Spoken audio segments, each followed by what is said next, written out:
ক্লিনিকের আউটডোরে বসে অর্থি যখন বাইরের দিকে তাকিয়ে রূপকের জন্য অপেক্ষা করছিল, তখন রূপক অফিসের চেম্বারে বসে নিশিতার মাঝে ডুবে যাচ্ছিল। হালকা ব্যথায় যখন অর্থি দাঁত দিয়ে ঠোঁট কামড়ে ধরেছিল, তখন রূপক নিশিতার ঠোঁটে ঠোঁট নাড়াতে ব্যস্ত। হালকা ব্যথা যখন মারাত্মক হয়ে উঠল, হাত পা কাঁপছিল অর্থির, তখন রূপক উত্তেজনা নিয়ে আরও কাছে টেনে নেওয়ায় ব্যস্ত নিশিকে। নিশির নাকের ডগায় জমা হালকা ঘাম যেন মুক্ত কণা। ঠিক সেই সময় অর্থির শরীর ঘামে ভিজে যাচ্ছে। যখন রূপক ভাবছে তার বেস্ট ফ্রেন্ড এত সুন্দরী হওয়া সত্ত্বেও এতদিন কেন অর্থির কাছে ছিল, তখন অর্থি ভাবছে হয়তো কাজ পড়ে গেছে, না হলে রাস্তায় জ্যামে আটকে গেছে, না হলে রূপক আসতে দেরি করার ছেলে না, তাও আবার আজকের দিনে। রূপক যখন আবারও নিশিতাকে কাছে টেনে 2 বছরের কন্ট্রাক্টে সিগনেচার করছিল, অর্থি তখন নিজের ডেলিভারি পেপারে নিজেই বন্ড সই দিচ্ছিল। কি অদ্ভুত তাই না? একটা মেয়ে কতটা একা হলে, কতটা নিরুপায় হয়ে এই কাজটা করে। শুনেছি 20টা হাড় ভাঙার সমান হয় এই লেবার পেইন। তারপরেও মেয়েটা বারবার রূপককে কল দিয়েই যাচ্ছে, কিন্তু কোনো লাভ হচ্ছে না। শুধু একটা ইচ্ছে, যদি একবার দেখতে পেত। ঠিক 17 মিনিট পর যখন অর্থি ছেলে জন্ম দিল, রূপক আবিষ্কার করলো এক নতুন নিশিতাকে। মেদহীন পেটে যে এত মাদকতা আছে জানা ছিল না, কিন্তু তখন তার স্ত্রীর পেট থেকে জন্ম নেওয়া সদ্য শিশুর নাভির নাড় কাটা হচ্ছে। নাড়ের জন্যই তো নারী জন্মের আগেই সন্তানের সাথে আজন্ম বাধা পড়ে। অর্থি সব শুনতে পারছিল, কিন্তু কিছু বলার শক্তি নেই। অবচেতন মনে শুধুই রূপকে খুঁজতে লাগলো। রূপ তো এমন করে না। আজকের দিনেই ব্যস্ততা, নাকি কোনো বিপদ হলো? পুরোপুরি অজ্ঞান না হলেও নিজেই উঠে গিয়ে কিছু করার শক্তি আর আজ অর্থিন নেই। কিন্তু আজ যে বড্ড প্রয়োজন তোমারও। কই তুমি? ঠিক রাত 3টার দিকে ঘুম ভাঙল রূপের। পাশে শুয়ে আছে নিশিতা। এই মেয়ের মাঝে এত জাদু আছে জানা ছিল না রূপের। ফোন অন করতেই মেসেজ এলো, ইউ মিসড 419 কলস ফ্রম মায়াবতী। তারপর শুরু হলো মেসেজের টুংটাং। তুমি কি বিজি? আমার ভালো লাগছে না, অস্বস্তি হচ্ছে খুব। কই তুমি? খুব ব্যস্ত? রূপ, আমার আমার ওয়াটার প্রুফ করেছে, তুমি প্লিজ আসো। আমি আর খালা ক্লিনিকে যাচ্ছি। আমরা এসেছি, ডক্টর অপারেশন করতে যাচ্ছে, তুমি তুমি আসো না।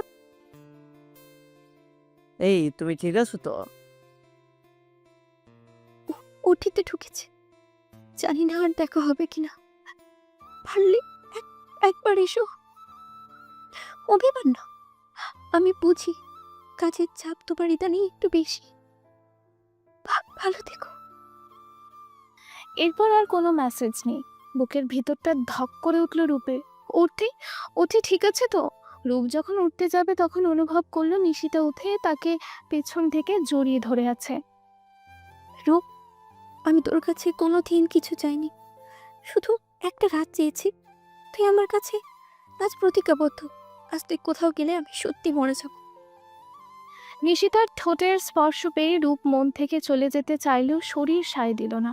পরম আবেশে যখন নিশির দুচোখ বন্ধ হয়ে আসছে, তখন মিটিমিটি চোখে তাকাচ্ছে অর্থি। এখনো যে তার দুচোখ রূপকেই খুঁজছে। অর্থি যমজ সন্তান জন্ম দিয়েছে, এক ছেলে এক মেয়ে, কিন্তু এখনো ওদেরকে স্পর্শ করতে পারেনি। ডক্টর আদিত্য আহমেদ বললেন বাচ্চাদের জন্য স্পেস খুব একটা ছিল না। ছেলেটা মোটামুটি সুস্থ আছে, কিন্তু মেয়েটাকে অবজারভেশনে রাখতে হচ্ছে। ভোরের দিকে অর্থির মনে হলো কেউ একজন শক্ত করে জড়িয়ে ধরে আছে। তার মাথাটা ঠিক অর্থির বুকে। চোখ না খুলে বুঝতে পারলো এটা আর কেউ নয়, রূপ। যখন যখন দোষ করে ফেলে ঠিক তখন চুপচাপ এসে অর্থির বুকে মাথা রেখে চুপচাপ থাকবে। একসময় ঘুমিয়ে যাবে, নিজেও উঠবে না, ওকে উঠতে দেবে না। ঘুম থেকে উঠে দেখবে অর্থির সব রাগ গলে পানি। আচ্ছা, রূপ কি জানে ওদের 2জন বেবি হয়েছে? নার্স এসে এভাবে দেখে রূপকে ডাক দিতে চাইলে অর্থি ইশারা করে কিছু না বলতে।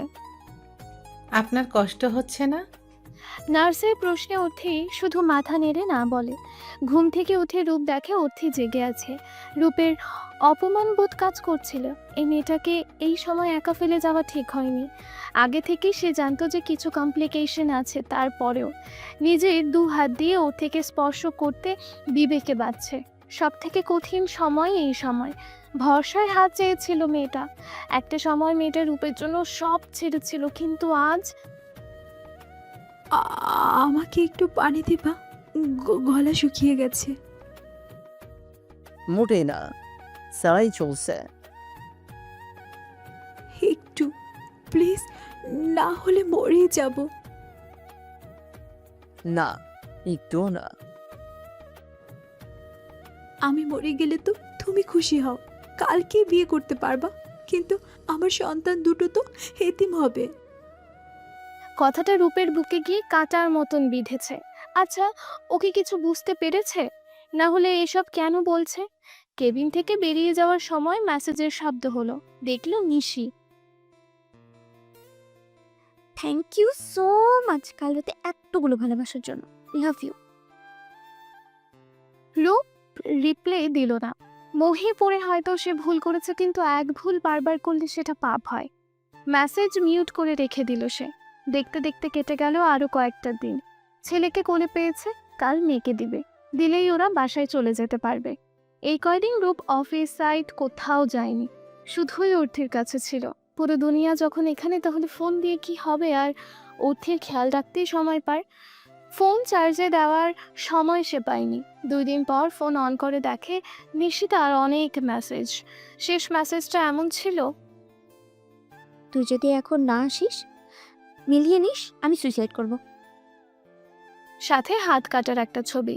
এমন দেখে রূপা নিজেকে আটকে রাখতে পারল না। আসছি বলেই বেসমেন্ট থেকে গাড়ি নিয়ে দ্রুত ছুটল বনানীর ফ্ল্যাটে। নিশি কিছু করে বসবে না তো? খুব জেদি মেয়ে। 8 বছর ধরে চেনে ওকে। যা চাই তা না পেলে নিজের ক্ষতি করবে। ওর কিছু হলেও কিছুতেই মেনে নিতে পারবে না। অনেকক্ষণ বেল বাজানোর পর দরজা খুলছে না নিশি। ভয়ে হাত পা ঠান্ডা হয়ে আসছে। ঠিক আছে তো ও। ঠিক সেই সময় দরজা খুলে দিল নিশি। কোনো কথা না বলেই খুব শক্ত করে জড়িয়ে ধরল নিশিকে। ঠিক এমনভাবে ধরেছিল কলেজ থেকে ট্যুরে গিয়ে যখন নিশি রাতের বেলা কক্সবাজারে লুকিয়ে ওকে ভয় দেখিয়েছিল সেদিন। একটা চর মেরে তোর সব দাঁত ফেলে দিব। এই বাহানায় তো স্পর্শ পাবো। মাথা ঠিক আছে তোর? কি সব মেসেজ দিয়েছিস? আমি মরলে কার কি? আমার সবই। তাহলে কই ছিলি এই কয়দিন? অর্থের কাছে তো। কি আছে ওর মাঝে, যা আমার মাঝে নেই? রূপ নিজের মাঝে নিশিকে মিলিয়ে নেয়। বুঝতে পারে মেয়েটার জ্বর। কিছু হয়তো খায়নি। বিছানায় শুইয়ে দিয়ে বলে, আমি খাবার নিয়ে আসছি, তুই উঠবি না? তুই চলে যাবি? আমি যাব না পাগলি। তুই চলে গেলে সত্যি মরে যাব কিন্তু। রূপ কিছু না বলেই নিশির কপালে চুমু দেয়। ঠোঁটে দিলে কি ফিরিয়ে যেত? অভ্যেস হয়ে গেছে রূপের। কোথাও বের হওয়ার আগে ওর থেকে সবসময় কপালে চুমু দিয়ে বের হয়। ঠোঁটে দিলে বলতো ভালোবাসা বিশুদ্ধ পবিত্র বহিঃপ্রকাশ, কিন্তু কপালে চুমু দেওয়াতেই। সেদিন বৈশাখের প্রথম কালবৈশাখী ছিল, যা অনেক কিছু কেড়ে নিয়ে গেল। রাত প্রায় 10টা। রাতের খাবার খেয়ে কেবল শুতে যাচ্ছিল অর্থের মা বাবা। ঠিক সে সময় অর্থের মায়ের ফোনে কল এলো। স্ক্রিনে নাম্বার দেখে আটকে উঠলেন তিনি। এতদিন পর কেন অর্থি কল দিয়েছে? মেয়েটা ঠিক আছে তো? কাঁপা কাঁপা হাতে রিসিভ করতে ওপাশ থেকে কেউ কাঁদছে আর বলছে, মা, মা গো, তুমি কেন আমাকে অভিশাপ দিছিলা? মা, আমি তোমার সন্তান, বেঁচে রইলাম, কিন্তু তোমার কথা মতো আমি সন্তান হারা। মা, মা, তুমি অভিশাপটা ফিরিয়ে নাও না মা। মা গো, আমার দুধের সন্তানটা বেঁচে থাক। মা, মা, তুমি শুনছো মা? অর্থি যেদিন বাড়ি ছেড়েছিল সেদিন মা তাকে অভিশাপ করে বলেছিল, মেয়ে হয়ে তুই যে কষ্টগুলো দিয়ে গেলি, এর জন্য তুই সারা জীবন সুখী হতে পারবি না। আজ থেকে তুই মরে গেলি, আমার থেকে আমার মেয়েকে কেড়ে নিলি। আল্লাহ তাআলার কাছে আঁচল ফেলে চাইলাম, তোর বুক থেকেও আল্লাহ যেন তোর সন্তানকে কেড়ে নেয়। তখন তুই বুঝবি কষ্ট কাকে বলে। ফোন কানে নিয়েই কথাগুলো মনে পড়ে গেল অর্থের মায়ের। বুকের ভেতরটা হু হু করে উঠল।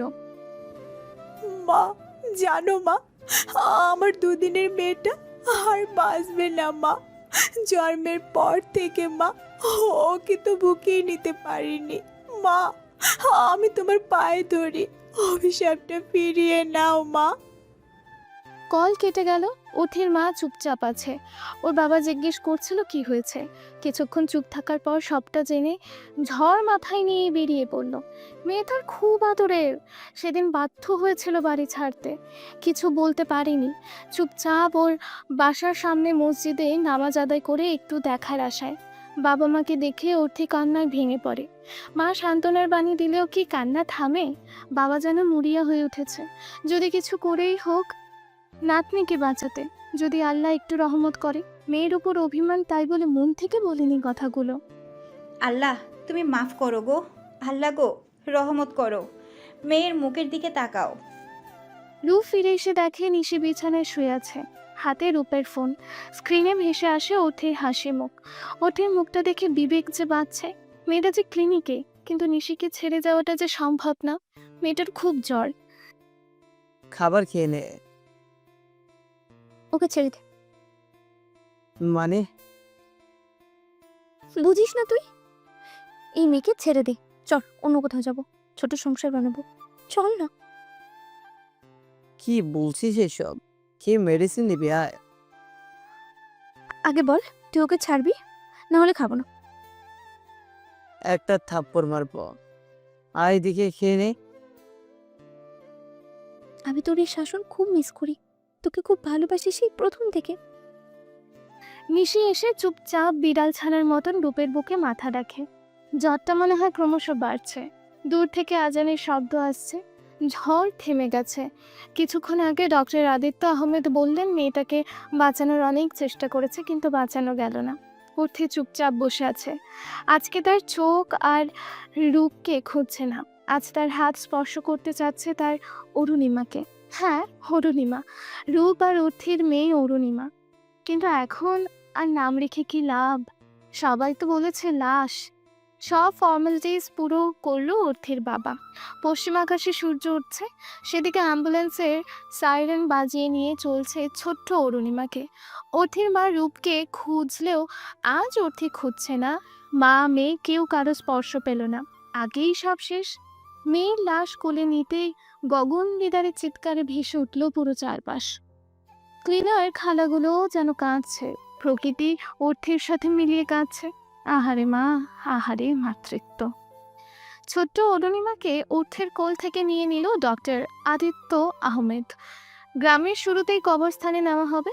খুব বেশি কেউ না, অর্থের বাবা, ভাই, কাকা, হুজুর সাহেব আর আদিত্য, এই কয়েকজন মিলেই জানাজা পড়ে দাফন করলো অরুণিমাকে।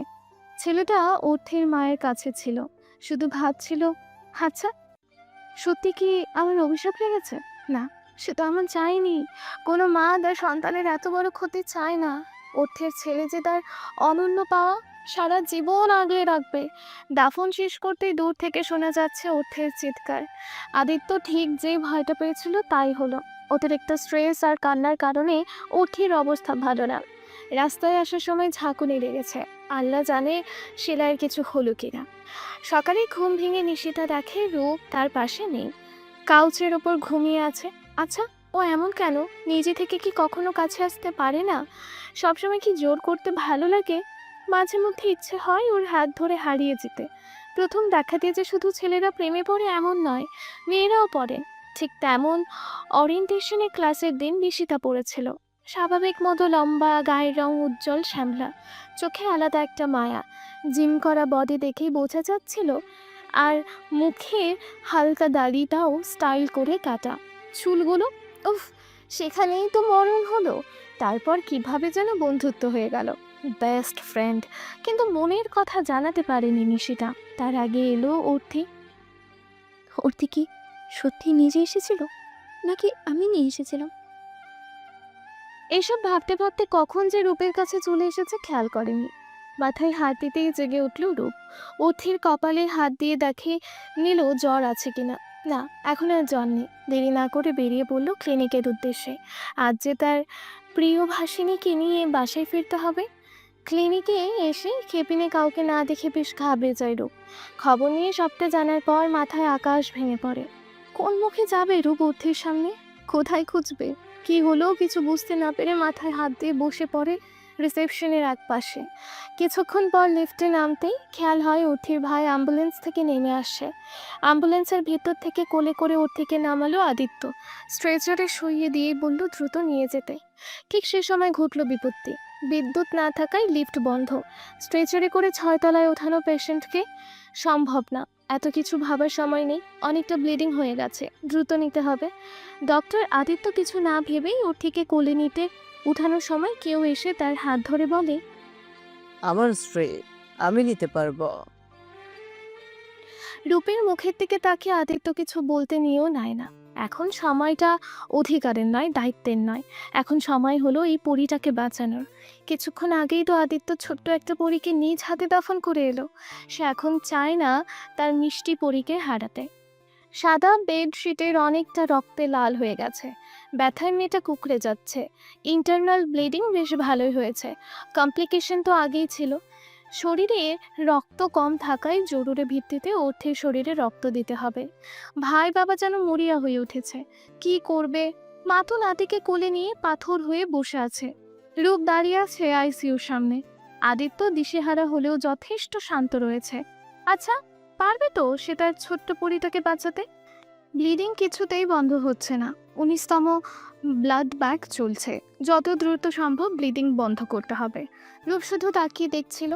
খুব কান্না পাচ্ছে। বারবার না করেছিল, কিন্তু মেয়েটা শোনেনি। রূপ তো চায়নি বাচ্চা, কেন সবসময় জেদ করতো?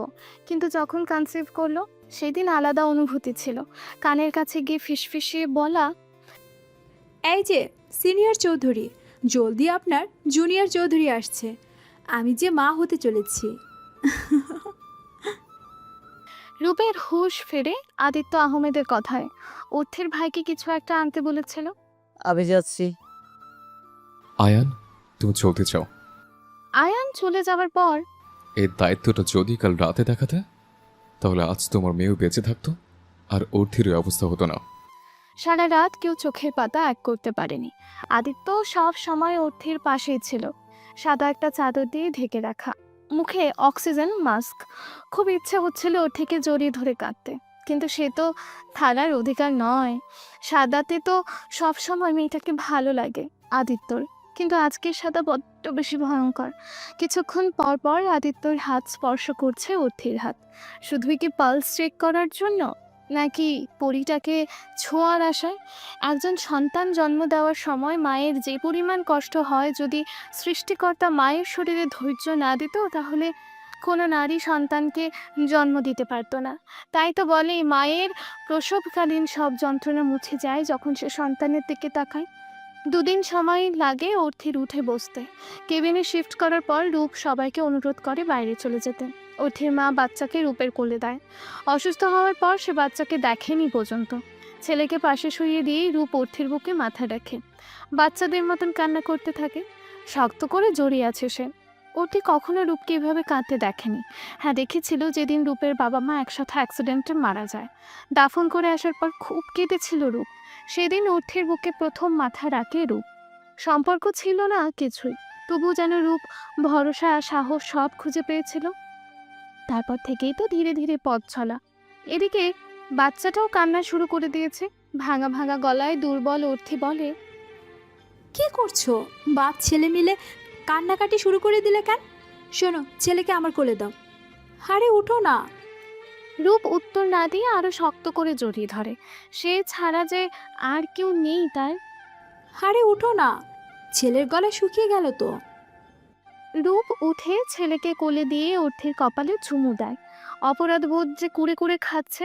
বিনিময়ে অর্থি হাসে আর বলে, আমি তো একা পারবো না, মাকে পাঠাও না। রূপ বেরিয়ে অর্থির মাকে পাঠিয়ে দেয়। লিফটের সামনে দাঁড়াতেই কয়েক সেকেন্ডের জন্য খুলে যায় দরজা। সে সময় হাত ধরে টান দিয়ে কেউ রূপকে লিফটে নিয়ে নেয়। কিছু বুঝে ওঠার আগেই তার আয়ত্তে চলে যায় রূপের ঠোঁটজোড়া। রূপ বেশ বুঝতে পারে এই স্পর্শ শুধুই নিশিতার। রূপ যতটা দ্রুত পারল নিশিকে নিজের থেকে দ্রুত ছাড়িয়ে নিল। বেশ খানিকটা জোর করে ধাক্কা দেয় নিশিকে। লিফটের দেয়ালে সজোরে ধাক্কা খায় নিশি। মাথাটা ঝিমঝিম করছে। খানিকটা সময় লাগে ঝাটকা সামলাতে। লিফট এসে গ্রাউন্ড ফ্লোরে নেমেছে। দরজা খোলার পর নিশি রূপের হাত ধরে টেনে নিয়ে হসপিটালের ক্যান্টিনের পাশে একটা রুমে ঢোকে। তুই এভাবে আমাকে ধাক্কা দিলি কেন? তুই এখানে কি করছিস? আর এইসব কি? তোর ফোন অফ, আর আমি পারছি না তোকে ছাড়া থাকতে। বড্ড ভালোবাসি রে। ভালোবাসা? ভালোবাসা মাই ফুড। আমি তোকে ভালোবাসি না। অর্থী আমার স্ত্রী। আমি শুধু ওকেই ভালোবাসি। আমি আমার ভালোবাসা আদায় করে নিতে জানি রূপ। কিভাবে? শ্যাম্পেন খাইয়ে? ক্লিফেজ দেখিয়ে? তুই ছাড়া আমার দেহ কেউ স্পর্শ করেনি, তুই জানিস। তোর জন্য আমার মেয়ের দাফনটাও করতে পারেনি। পাগলিটা মরেই গিয়েছিল প্রায়। তোকে কোনো দিন মাফ করব না। যা তুই এখান থেকে যা। রাগে রূপের হাত পা কাঁপছে। সাহস হয় কি করে? বেস্ট ফ্রেন্ড তো কি, স্ত্রী তো নয়। সেদিন যা হয়েছে সব নেশার ঘোরে। হ্যাঁ, একসময় নিশিকে খুব কাছে চাইতো, কিন্তু অতীত। সে রাতে যদি বের হয়ে না যেত তাহলে হয়তো মেয়েটা আজ বেঁচে থাকতো। স্বামী হিসেবে সে হয়তো খারাপ, কিন্তু বাবা হিসেবে সে আজ খুনি। আদিত্য কেবিনে ঢুকেই দেখলো অর্থি বেবিকে ফিডিং করছে। চোখ নামিয়ে নিল, কিন্তু তার কাছে এই মুহূর্ত যেন অমূল্য। আদিত্যদা, দাঁড়িয়ে আছো কেন? এসে বসো। পরে আসি। হুম, হয়ে গেছে, আসো। তুমি নাকি আমার ছেলেকে কোলে নাওনি, কেন বলো তো? আমি বাচ্চা সামলাতে পারি না, তুই তো জানিস। তুমি না চাইল্ড স্পেশালিস্ট? কার্ডিওলজিস্ট।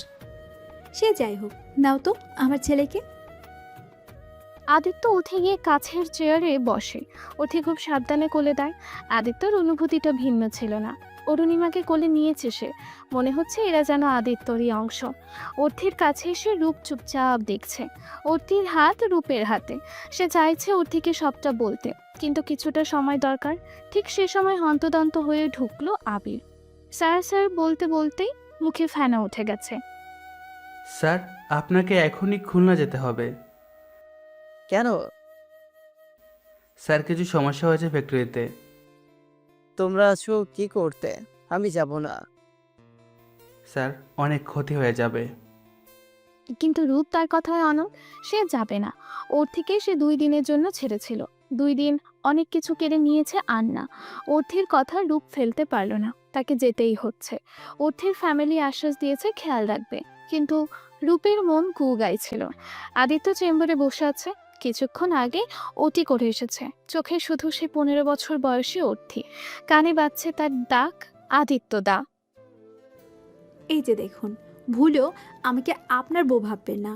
আপু যতই আপনাকে বাবা আর আমাকে মা বলুক না কেন, তবুও কিন্তু আমি আপনার বউ নই, কথাটা মাথায় রাখবেন।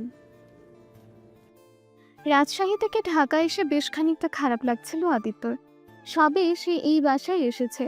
জিনিসপত্র গুছিয়ে রাখার সময় পেছন থেকে মেয়েলি কণ্ঠস্বর শোনে। পেছনে তাকিয়ে বেশ রীতিমতো চমকে যায়। 14-15 বছর বয়সী মেয়ে, কোমর অবধি চুল, দেখতে অপরূপ। চোখের নিচে নাকের বাঁ পাশে তিল, ঠোঁটগুলো হালকা বেগুনি, হালকা মিষ্টি রঙের থ্রেপেস পরা, দেখতে একেবারে পরীর মতো। মুখ থেকে অস্ফুট স্বরে বেরিয়ে এলো, মিষ্টি পরি। কি বলেন? কিছুই না। তাছাড়া আমার বউ হওয়ার বয়স আপনার হয়নি, পিচ্ছি মেয়ে। আদিত্য নিজেকে সামলে নিয়েছে। এই গুণ অনেকটা রক্তে মিশে আছে। তাহলে সমস্যা নেই। শুনলাম আপনি নাকি এই বাসায় থাকবেন, লজিং মাস্টার। আদিত্য ভ্রুকুচকে তাকায়। এই পিচ্ছি, তুমি লজিং মাস্টার বোঝো? না, গল্পে পড়েছি। আচ্ছা। বললাম তো, কি? Lodging master. ধরে নাও তাই।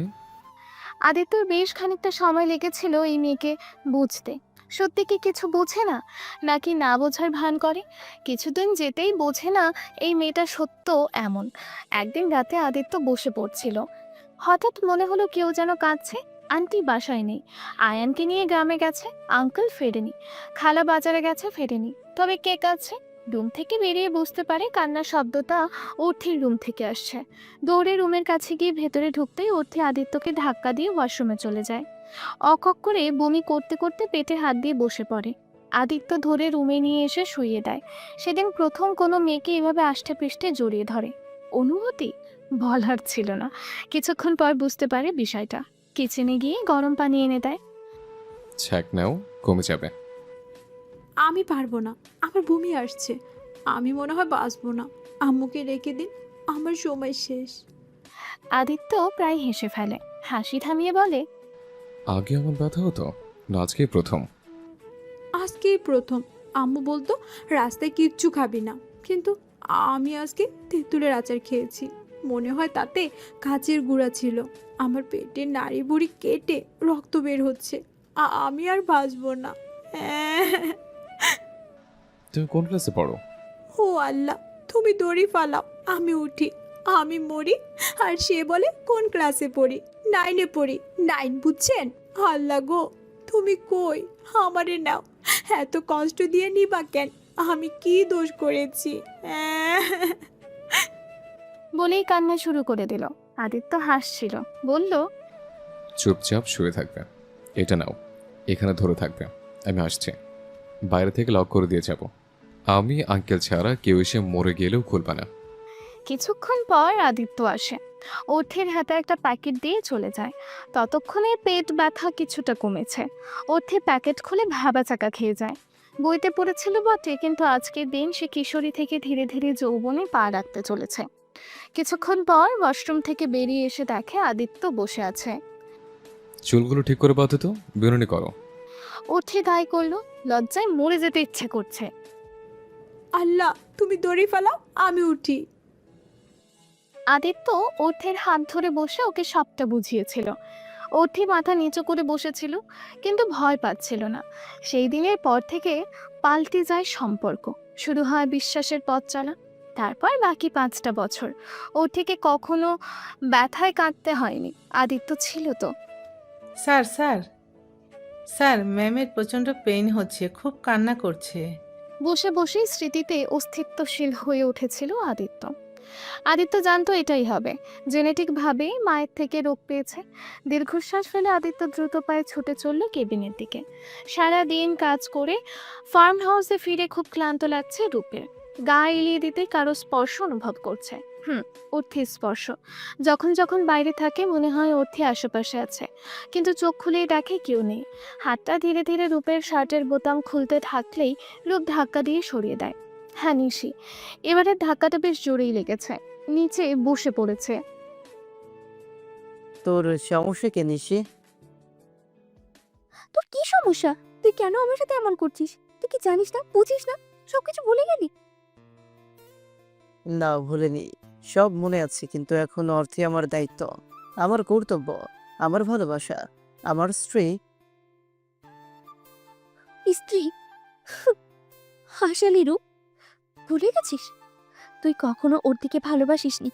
তোদের বিয়ে কোনো প্রেমের নয়, যা হয়েছিল সব পরিস্থিতির সৃষ্টি। তুই শুধুই ওর আশ্রয়দাতা।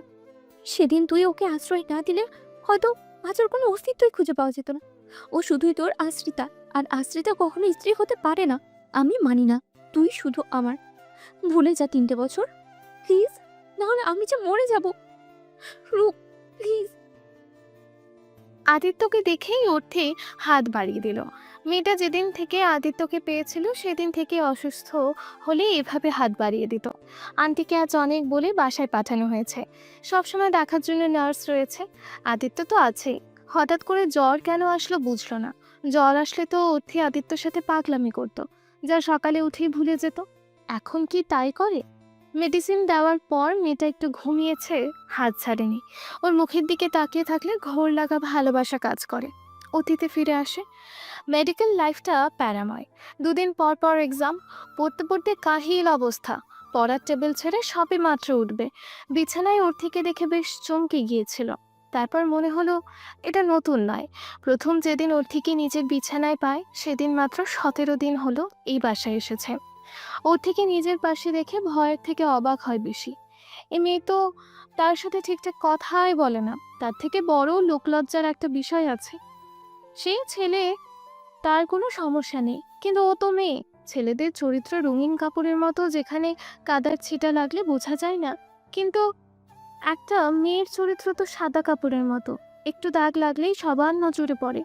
ধীর পায়ে সেদিন আঙ্কেল আন্টিকে ডেকে এনেছিল, ওনারা হেসে ফেলে আদিত্যর চেহারা দেখে। বুঝলে বাবা, মেয়ে আমার ঘুমের মধ্যে হাঁটাচলা করে। Sleeping walk. হ্যাঁ, তুমি কিছু মনে করো না। সেদিনের পর থেকে আজকে 3 দিন, এরপর আসলে আদিত্য আর আঙ্কেল আন্টিকে ডাকেনি, নিজেই ওর ঘরে গিয়ে দিয়ে এসেছে। এবারও তাই করতে যাচ্ছিল, স্পর্শ করতেই বুঝতে পারলো শরীর খুব গরম। সামনে ফাইনাল এক্সাম, জ্বর বাঁধিয়ে বসেছে। আদিত্যদা বলেই ডাক দিতেই ওর দিকে চোখ তুলে তাকায়। আদিত্যদা, আমায় একটু আদর করবে? অথির এমন আন্তারে কিছুটা ভ্যাপে চাকা খায় আদিত্য, নিজেকে সামলে নিয়ে বলে, এ পিচ্ছি, কি বলো এসব? চলো নিজের ঘরে চলো। আমি মরে গেলে তুমি খুশি হও, তাই না? কি বলছো এসব? তাহলে যা বলছি করো। মাথা গেছে পুরোপুরি।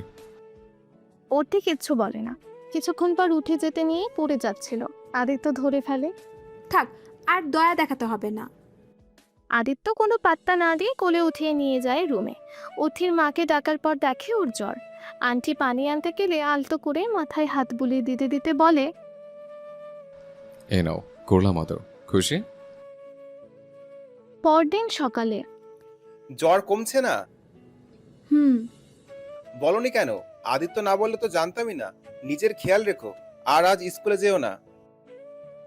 আজ ফাইনালের প্রবেশপত্র দিবে, যেতেই হবে। আজ থেকে আয়ানের এক্সাম শুরু। আমি যেতে পারবো না, তোর বাবার মিটিং আছে। আচ্ছা, আমি আসার সময় নিয়ে আসবো, একা যাওয়ার দরকার নেই। তোমার কাছে দিবে না মা, জানোই তো নিয়ম কানুন। আন্টি, কিছু মনে না করলে আমি নিয়ে যেতে পারি? কিন্তু তোমার ক্লাস। সমস্যা নেই। আদিত্য বাইক কিনেছে, বাবার এত টাকা অথচ বাইক। বাবার বন্ধুর ছেলে বাবার মতোই কিপটে। কি ভাবছো? আমি আবারও কাল রাতে আপনার। শুধু কি তাই সুন্দরী?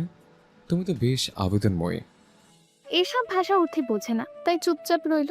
ফিরে আসার সময় ওর বান্ধবীরা এগিয়ে দিতে এসে আদিত্যকে দেখে তো পুরোই ফিদা। কালো জিন্সের সাথে হালকা নীল শার্ট, দাড়িগুলো ছোট্ট করে কাটা, চুল বডি সব মিলিয়ে তামিল হিরো। এক একজনের এক এক কথা শুনে অর্থের তেলে বেগুনে জ্বলে ওঠে। ওদেরকে আর সামনে না নিয়ে দ্রুত পায়ে এগিয়ে চলে। চলুন। তোমার বান্ধবীদের সঙ্গে পরিচয় করে দিলে না তো? কি দরকার? কোনো দরকার নেই। আদিত্য বোঝে, কিন্তু তবু কিছু বলে না। কয়েক মাস পর এখন ওর থেকে সব জায়গায় আদিত্যই নিয়ে যায়। সকালে যাওয়ার সময় স্কুলে নামিয়ে দিয়ে তারপর ও ক্লাসে যায়, আসার সময় নিয়ে আসে। আদিত্য যেদিন পারে না সেদিন অর্থির বাবা যায়, একা ছাড়তে ইচ্ছে করে না। আদিত্য ড্রয়িং রুমে বসে টিভি দেখছিল, সে সময় অর্থি এসে সামনে দাঁড়ায়, একদম সামনে। নীল শাড়ি, খোলা চুল, হাতে চুড়ি, লাল লিপস্টিক। আদিত্য হার্টবিট মিস করে। কেমন লাগছে আমায়? পুরাই হারপিকের বোতল। মানে কি? শুকনো মেয়ে, নীল শাড়ি, লাল লিপস্টিক, পুরোই হারপিকের বোতল না? অর্থি যেন সহমত। কিন্তু এখন আর শাড়ি নেই? অর্থি উত্তর না দিয়ে আদিত্যকে টানতে টানতে ওপরে নিয়ে যায়। আলমারি খুললে আদিত্য দেখে পুরো শাড়ির দোকান। আমার জন্মের পর থেকে বাবা মায়ের জন্য যখন কিনে, আমার জন্যও কিনে। বলুন কোনটা পরবো? আদিত্য কালো শাড়ি বের করে হাতে দেয়। পড়তে পারো? হুম। যাক, কিছু তো পারো, নাহলে আমার আবার পরিয়ে দিতে হতো। তাতে কি? আমি কি আপনাকে ভয় পাই? তাই বুঝি? জি, আমি চাইলে আপনার সামনে শাড়ি চেঞ্জ করতে পারবো। আদিত্য হেসে চলে যেতে নিলে অর্থি ধাক্কা দিয়ে খাটে ফেলে হাত। ওর এক হাতের সাথে হ্যান্ডকাফ বিছানায় লাগিয়ে দেয়। কি করছো কি? চ্যালেঞ্জ করেন কেন? পিচ্ছে মেয়ে, তুমি লজ্জা পাবে। যেতে দাও আমায়। যদি পারি। হুম হুম। পারলে পারলা, আমার যেতে দাও। হুম, বলুন কি দিবেন? কি চাই? তেঁতুলের আচার, যা আপনি আমাকে 5 মাস যাবত খেতে দিচ্ছেন না। স্কুলে সবাই জেনে গেছে আদিত্য অর্থির বয়ফ্রেন্ড। পাকনা পোলাপানদের কিছু বলতে হয় না, একাই বোঝে। অর্থি যেন দিন রাত শুধুই আদিত্যকে চায়। অর্থির মা বাবা কিংবা আদিত্যর ফ্যামিলি কারো কোনো সমস্যা নেই। দেখতে দেখতে অর্থের ফাইনাল টেস্ট চলে এলো। স্কুলে বসে কথা হচ্ছিল বান্ধবীদের। আদিত্য ভাইয়া তোকে কিস করেছে? কেন? তা করবে কেন? বারে, তোর বয়ফ্রেন্ড আর কেন? উনি আমার বয়ফ্রেন্ড হবে কেন? মাথা গেছে? আমরা বুঝি, থাক বলতে হবে না।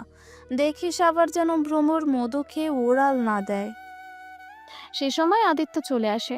আদিত্যর বাইকে উঠে আজকে কাঁধে হাত রাখতে অস্বস্তি হচ্ছে। আদিত্য খেয়াল করেই জোরে ব্রেক কষে। অতি হুড়মুড়িয়ে আদিত্যের ওপর পড়ে। সমস্যা কি আদিত্য দা? তোর সমস্যা কি? অর্থি সব বলে, আদিত্য কিচ্ছু বলে না। সেদিন থেকে আদিত্য ওর থেকেই দূরে দূরে রাখছে।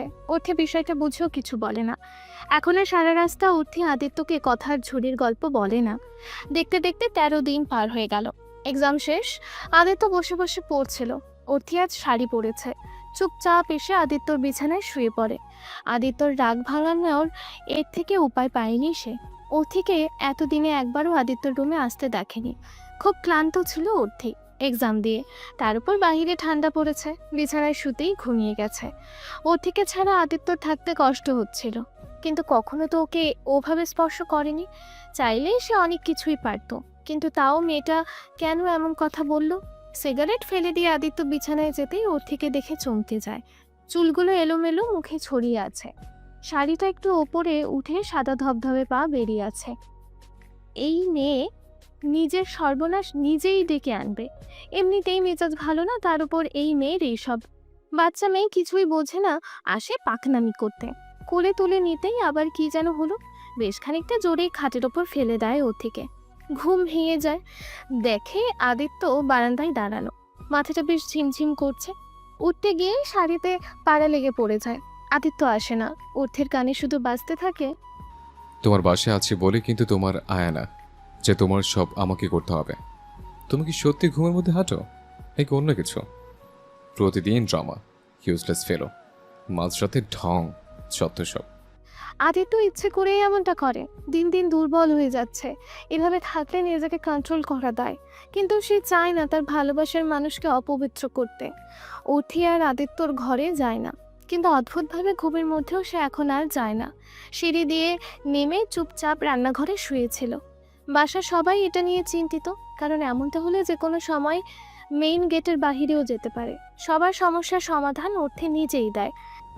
আমাকে তালা মেরে রাখো, আমি চাইলেও বের হতে পারবো না। অর্থির কথাতে কেউ রাজি হয় না। আদিত্য বোঝে তার ওপর রাগ করেই এসব বলছে অর্থি। মেয়ের জিদের কাছে হার মানে সবাই। অর্থি খাবারের টেবিল ছেড়ে উঠে যায়। আমার খাবারটা পাঠিয়ে দিও। যেহেতু এক্সাম, তাই সারা দিন রাত সব সময় ঘরে থাকবো। পড়াশোনা হবে, আর কোনো ঝামেলাই হবে না। আদিত্যর বেশ খানিকটা রাগ হয়। এটা কেমন কথা? আঙ্কেল মেনে নিল কেন? মেয়ের জেদ তাই কি মানতে হবে? আজ প্রায় 1 মাস যাবৎ অর্থি নিজের রুমেই থাকে, বের হয়ও না। টিউটর এসে পড়িয়ে যায়, কিন্তু ও বের হচ্ছে না। মেয়েটাকে বড্ড বেশি ভালোবেসে ফেলেছে আদিত্য। গভীর রাতগুলোতে যখন অর্থির পড়ার শব্দ আসে না, তখন বাকি রাত সিগারেটের সাথে কাটে। দেখতে দেখতে কেটে যায় আরও 1 মাস। অর্থিকে না দেখতে পেয়ে আদিত্য পাগল প্রায় হয়ে উঠেছে। ওর ঘুমন্ত চেহারা যে আদিত্যর ঘুমের ওষুধ। সেদিন অর্থির বিদায় অনুষ্ঠানে যাওয়ার কথা। হালকা আকাশি 3 পিস, খোলা চুলে বেরিয়ে এলো অর্থি। মেয়েটাকে দেখে আদিত্যর বুকের ভেতরটা মুচুর দিয়ে ওঠে। চোখের নিচে কালি শুকিয়ে গেছে। কোনো কথা না বলে চলে যায় আদিত্যর সাথে। রাস্তায় কোনো কথা বলেনি, ফিরে এসে আবার রুমে চলে গেছে। না, আজ রাতে আদিত্য আর নিজেকে ধরে রাখতে পারল না। রাত 1টার দিকে তালা খুলে রুমে গিয়ে দেখে মেয়েটা খাটের নিচে শুয়ে আছে। হাতটা হ্যান্ডকাফ লাগানো, হাতটা নীল হয়ে গেছে। রাতে যেন অন্য কোথাও না যায়, এর জন্য এই অবস্থা। আগে ওঠো, তারপর এই ফালতু জিনিস কে এনে দিয়েছে তার ব্যবস্থা করব। বলেই আদিত্য কোলে নিয়ে খাটে শুয়ে দেয়। মেয়েটা সারাদিন কিছুই খায়নি, খাবারটাও অমনি পড়ে আছে। নিজেকে খুন করতে ইচ্ছে করছে। ঘুম ভাঙার পর অর্থি আদিত্যকে দেখে আবারও ঘুমাতে যাওয়ার সময় চোখ তুলে তাকায়। আপনি এখানে কেন? যান এখান থেকে। যাওয়ার জন্য আসেনি, থাকবো বলে এসছে। মানে? কিছুই না, সাইডে যাবো, বসতে দাও। আর তুমি ঘুমাও তো। পরদিন সকালে আঙ্কেলের সাথে কথা বলে আদিত্য। এবার আদিত্যর জেদের কাছে অর্থি হার মানে। বারান্দায় দাঁড়িয়ে ঠান্ডা বাতাসে জমে যাচ্ছিল অর্থি। এক্সাম টেনশনে ঘুম হারাম, এমনিতেও ঘুমাতে চায় না। কি একটা বাজে অভ্যাস। যেদিন টেনশন অথবা মন খারাপ থাকলে এমন হয়। হঠাৎ নিজের কোমরের দুই পাশে দুই হাতের স্পর্শ অনুভব করে। আষ্টে পৃষ্ঠে জড়িয়ে পেছনে দাঁড়ায় আদিত্য। এই পিচ্ছি, তুমি তো লম্বা হয়ে গেছো। অর্থি কিছু বলে না, আদিত্য জড়িয়েই থাকে। অর্থি ছাড়িয়েও যায় না। মন খারাপ? আপনি চলে যান। যাবো বলে আসেনি। কিন্তু যেতে হবে। হুম, সেদিন এইভাবে জড়িয়ে নেয়নি বলেই তো এত রাগ। আমি রাগ করি না। তাহলে এত নাটক কেন? আপনার গার্লফ্রেন্ডের কাছে যান, আমার কাছে কি? এতক্ষণে অভিমানের কারণ বুঝে কিছু না বলেই আদিত্য গান ধরে। বলো না কোথায় তুমি, এই বুকে আছো কোন পাশে। বলো না কোথায় তুমি, আছো কি মিশে নিঃশ্বাসে। মনের ঘরে যতন করে তোমায় রেখেছি আপন করে। ভালোবাসা দিয়ে তুমি দাও রাঙিয়ে, এই কোন প্রেমে নিলে জড়িয়ে। ভালোবাসা দিয়ে তুমি দাও রাঙিয়ে, এই কোন প্রেমে নিলে জড়িয়ে। আদিত্য অর্থিকে ধরেই আছে। বাহিরে বৃষ্টি পড়ছে। অর্থি, এই পিছে ঘুমিয়ে গেল নাকি? জেগেই আছে। আদিত্য কিছু না বলেই উঠিয়ে নেয়। আচ্ছা আদিত্যদা, আমাদের সম্পর্কের নাম কি? তুমি কি একটু স্বার্থপর হতে পারো না? দেখতে দেখতে কেটে যায় আরও 3টে বছর। অথির প্রশ্নের উত্তর আজও আদিত্য দেয়নি। একেবারে দেবে? ভালোবাসি বলেও নি। অথি এখন আর জিজ্ঞেস করে না। সংসারের মাঝেই ছোট্ট একটা সংসার সাজিয়েছে অর্থি, সব আদিত্যকে নিয়ে। ভার্সিটি আদিত্য নিয়ে যায়, নিয়ে আসে। ওদের মেলামেশাতে দুই পরিবার দ্বিমত করেনি। দুই বন্ধু সম্পর্কে জড়াবে, এতে সবাই খুশি, কিন্তু এখনো কোনো কথা হয়নি। সবাই বুঝে, তাই তো এতদিনেও কোনো ঝামেলা হয়নি। আদিত্য অর্থিকে নিজের মতো করে গড়ে নিয়েছে। খুব ভালোবাসে, কিন্তু কখনো বলে না। ভালোবাসে কথাটা বলতেই হবে এমন তো নয়। আগামীকাল রাতের ফ্লাইটে আদিত্য 2 বছরের জন্য অস্ট্রেলিয়া যাচ্ছে। এই বিষয়ে আগ্রহ বেশি ছিল অর্থি, কিন্তু এখন সব থেকে চুপচাপ সে নিজেই। মাঝে 3টি বছর অনেক কিছু হয়েছে, কিন্তু পাল্টায়নি আদিত্য। অর্থির নিষ্পাপ ঘুমন্ত চেহারার কাছে বারবার পরাজিত হয়েছে ভিতরের কামুক পুরুষটা। বারান্দায় রকিং চেয়ারে বসে সিগারেট খাচ্ছিল। আদিত্য দেখতে আগের থেকে আরও বেশি সুঠাম সুন্দর দেখতে। অর্থি কম যায় না, একটু লম্বা হয়েছে, কিন্তু বুদ্ধি আগের মতোই। আদিত্যর পিচ্চি আছে। আদিত্য দেখতে আগের থেকে আরো বেশি সুঠাম সুন্দর দেখতে হয়েছে। অর্থিও কম যায় না, একটু লম্বা হয়েছে, কিন্তু বুদ্ধি আগের মতোই। আদিত্যর পিচ্চি আছে। এলোমেলো চুলে এসে আদিত্যর সামনে দাঁড়ায়। বোঝাই যাচ্ছে কান্না করেছে। কিছু না বলেই চুপচাপ আদিত্য কোমর জড়িয়ে কোলে উঠিয়ে নেয়। অর্থির পুরো ভর আদিত্যর উপর, চুপচাপ আছে। সিগারেটটা ফেলো। আদিত্য বাধ্য ছেলের মতন তাই করে। আদিত্যর বুকে মাথা রেখে অর্থি বাঁ হাতে বড় বড় নখ দিয়ে আদিত্যর হাতে কিছু একটা লিখছে। অর্থি, হুম। আজ রাত পরে চলে যাব। অর্থি এবার শক্ত করে ওর হাত ধরে। আজ রাতে যদি আমি একটু স্বার্থপর হই, মেনে নেবি? অর্থি কিছু বলে না। আদিত্য ওকে উঠিয়ে দিয়ে হাতে শপিং ব্যাগ দেয়। অর্থি দেখে শাড়ি। সেদিনের পর থেকে আর শাড়ি পরেনি। আদিত্যর আবদার দেখে সেদিনের কথা মনে পড়ে গেল। কি বাচ্চা বিদায় না করেছিল। আজকেও কি আমার সামনে চেঞ্জ করবে? সেই দিন করেছিলাম। তুমি কিছু দেখেছিলে? আমার চোখ বন্ধ ছিল। আয়নাতে আমি সব দেখেছি, কিন্তু সেই দিন শুধু শাড়ি পাল্টেছি। আজ পারবো না। কিছুক্ষণ পর অর্থি এলো। আদিত্য আবারও সিগারেট হাতে নিয়েছে। অর্থি ছাড়া থাকতে কষ্ট হয়। আবার? সরি, খুব সুন্দর লাগছে। পেতনিরা সুন্দর হয় না? কিছু চাইলে দেবি? কি? তোর এই ঠোঁটের অধিকার।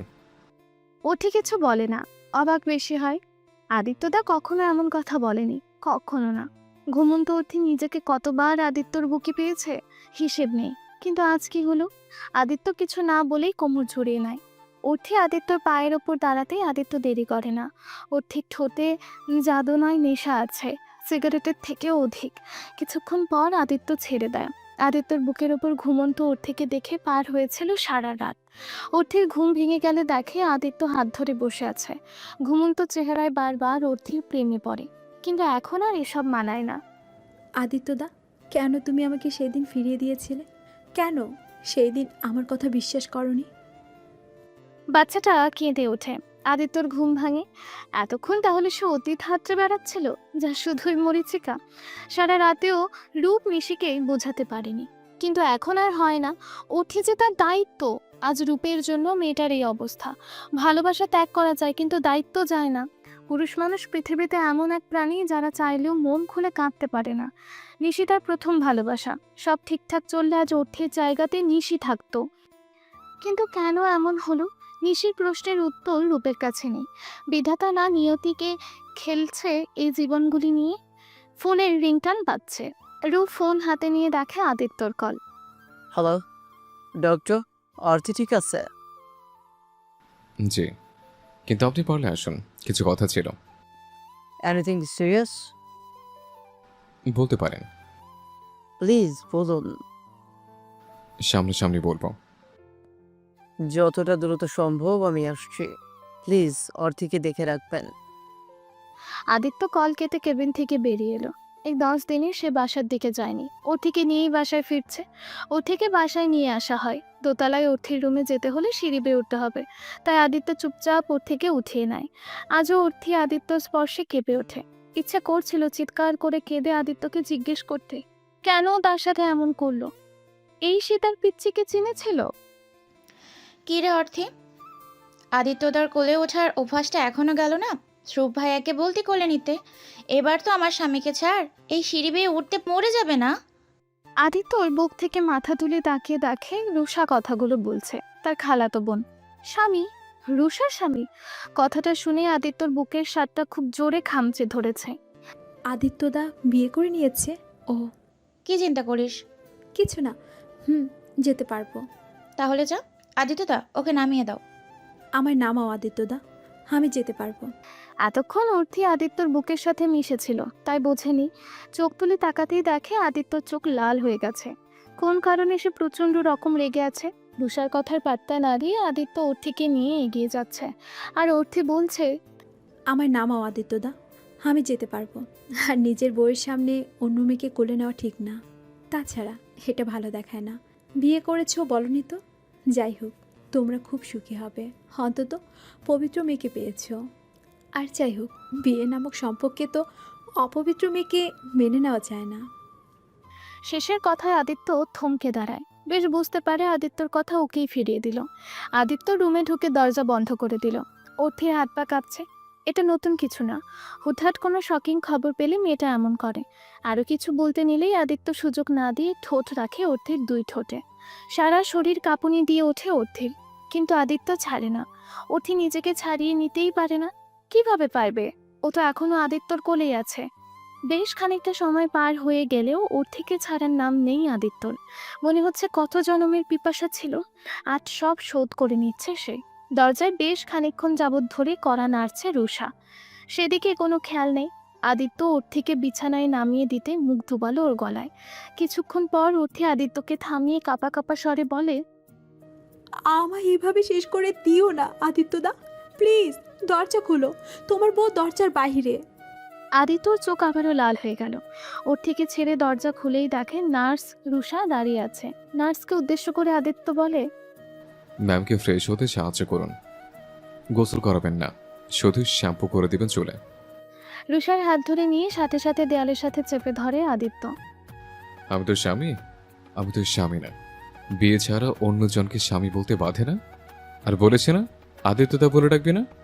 এই ডাক শুধু অর্থের। তোর সাথে শুধু আমার বিয়ের কথা হচ্ছে, বিয়ে না। লিমিট ক্রসের চেষ্টা করবি না, তাহলে খুন করতে আমার হাত কাঁপবে না। রুষাকে কথাগুলো বলেই আদিত্য নিজের রুমে চলে গেল। লম্বা সাবান নিয়ে ফিরে এসে সিগারেট ধরাতেই নার্স এসে বলল, স্যার ম্যাম বেবির কথা জিজ্ঞেস করছে, কিছু খায়নি, মেডিসিন দিতে হবে, যদি একটু। আদিত্য রুমে এসে দেখে অর্থি শুয়ে আছে। নার্সকে বলে, আপনি নিচে বসুন, আমি দেখছি। অর্থি হালকা ঘুমে রয়েছে। নিজের উপর হালকা ভর অনুভব করে তাকানোর আগেই অর্থির দুই ঠোঁট আদিত্যর দখলে। পৃথিবীর সব উপেক্ষা করার শক্তি থাকলেও আদিত্যকে বাধা দেওয়ার শক্তি কেন সে পাচ্ছে না? শরীর ভালো না, আর রূপকে সে ঠকাচ্ছে। খুব চিৎকার করে কাঁদতে ইচ্ছে করে। নিজের উপর ঘৃণা হয় অর্থি। আদিত্য অতীত, রূপ তো বর্তমান। আদিত্য দাতা এমন ছিল না, কেন এমন করছে? আদিত্যর ঠোঁট তখন অর্থির গলায়। কামিজের কাটার ভেতর দিয়ে কোমরে চাপ দিতেই অর্থি চিৎকার দিয়ে ওঠে। আদিত্য হুঁশে ফিরে। কি করছিল সে?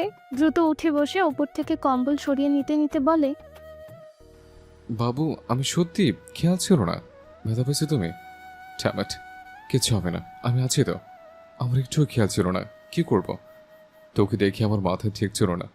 3 বছর পর পেয়েছে। আমি ঠিক আছি। এবার আদিত্য এসে অর্থের পাশে বসে।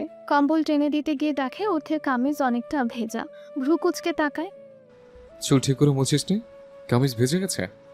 আদিত্যদা, আমার ছেলে কোথায়? ওকে এনে দাও, ওর খাওয়ার সময় হয়ে গেছে। আদিত্য কি উত্তর দেবে ভেবে পায় না। মা হওয়া সত্যিই খুব কষ্টের। কত হরমোনের হেরফের হয়। ছেলের কথা কি বলবে আদিত্য? বুকের ভেতর মোচড় দিয়ে উঠছে। পরীটা যখন জানবে তখন হয়তো মরেই যাবে এবার। ঘোর কাটে গাড়ির হর্নে। রূপ এসেছে বুঝতে অসুবিধা হয় না। আদিত্য দ্রুত আলমারি থেকে লম্বা কটি এনে ওর থেকে উঠিয়ে পরিয়ে দেয়। কোমর অবধি কম্বল দিয়ে অর্থির মাথার চুল বেঁধে মাথায় কাপড় দিয়ে রাখে। কি অদ্ভুত! অর্থি রূপের স্ত্রী, যার ওপর সব অধিকার রূপের, কিন্তু আদিত্য চাইছে না রূপ ওর থেকে অন্য অবস্থায় দেখুক। হায় রে ভালোবাসা, হায় রে পুরুষ! রূপকে দেখে অর্থের কলিজায় পানি ফিরে এলো। আদিত্যর এমন ব্যবহারে অর্থি মোটেও অভ্যস্ত নয়। চিন্তা করতে ভয় লাগছে। এই কি সেই আদিত্য? ভাবতেই দুকরে কান্না করে ওঠে অর্থি। রূপ কাছে এসে বসতে অর্থের কান্নার বেগ বেড়ে যায়। অর্থির হাত দুটো কাঁপছে। রূপ খুব যত্ন করে জড়িয়ে নিল। হালকাভাবে জড়িয়ে রূপ অর্থির মাথায় হাত রেখে বলে, পাগলি, কি হয়েছে? কাঁদছো কেন? অর্থির গলায় মনে হচ্ছে কেউ অদৃশ্য হাত দিয়ে চেপে ধরেছে। খুব কষ্ট হচ্ছিল। ও যে রূপকে ঠকিয়েছে, ইচ্ছে করে না হলেও তো। এখন ওর উপর শুধুই রূপের অধিকার। আদিত্যদা অতীত, সে নিজে ছেড়েছিল ওর থেকে। আজ কেন অধিকার দেখাতে আসছে? যেখানে অধিকার নেই সেখানে কেন জোর করছে? কিছুটা সময় পার হয়ে যাওয়ার পর অর্থি কিছুটা শান্ত হয়। রূপ ছাড়ে না, চুপচাপ ধরেই রাখে। অর্থি আধো আধো গলায় বলে, খিদে পেয়েছে। এবার রূপের হাসি পেল। এই জন্যই বুঝি কাঁদছো? ঠিক সেদিনের মতো?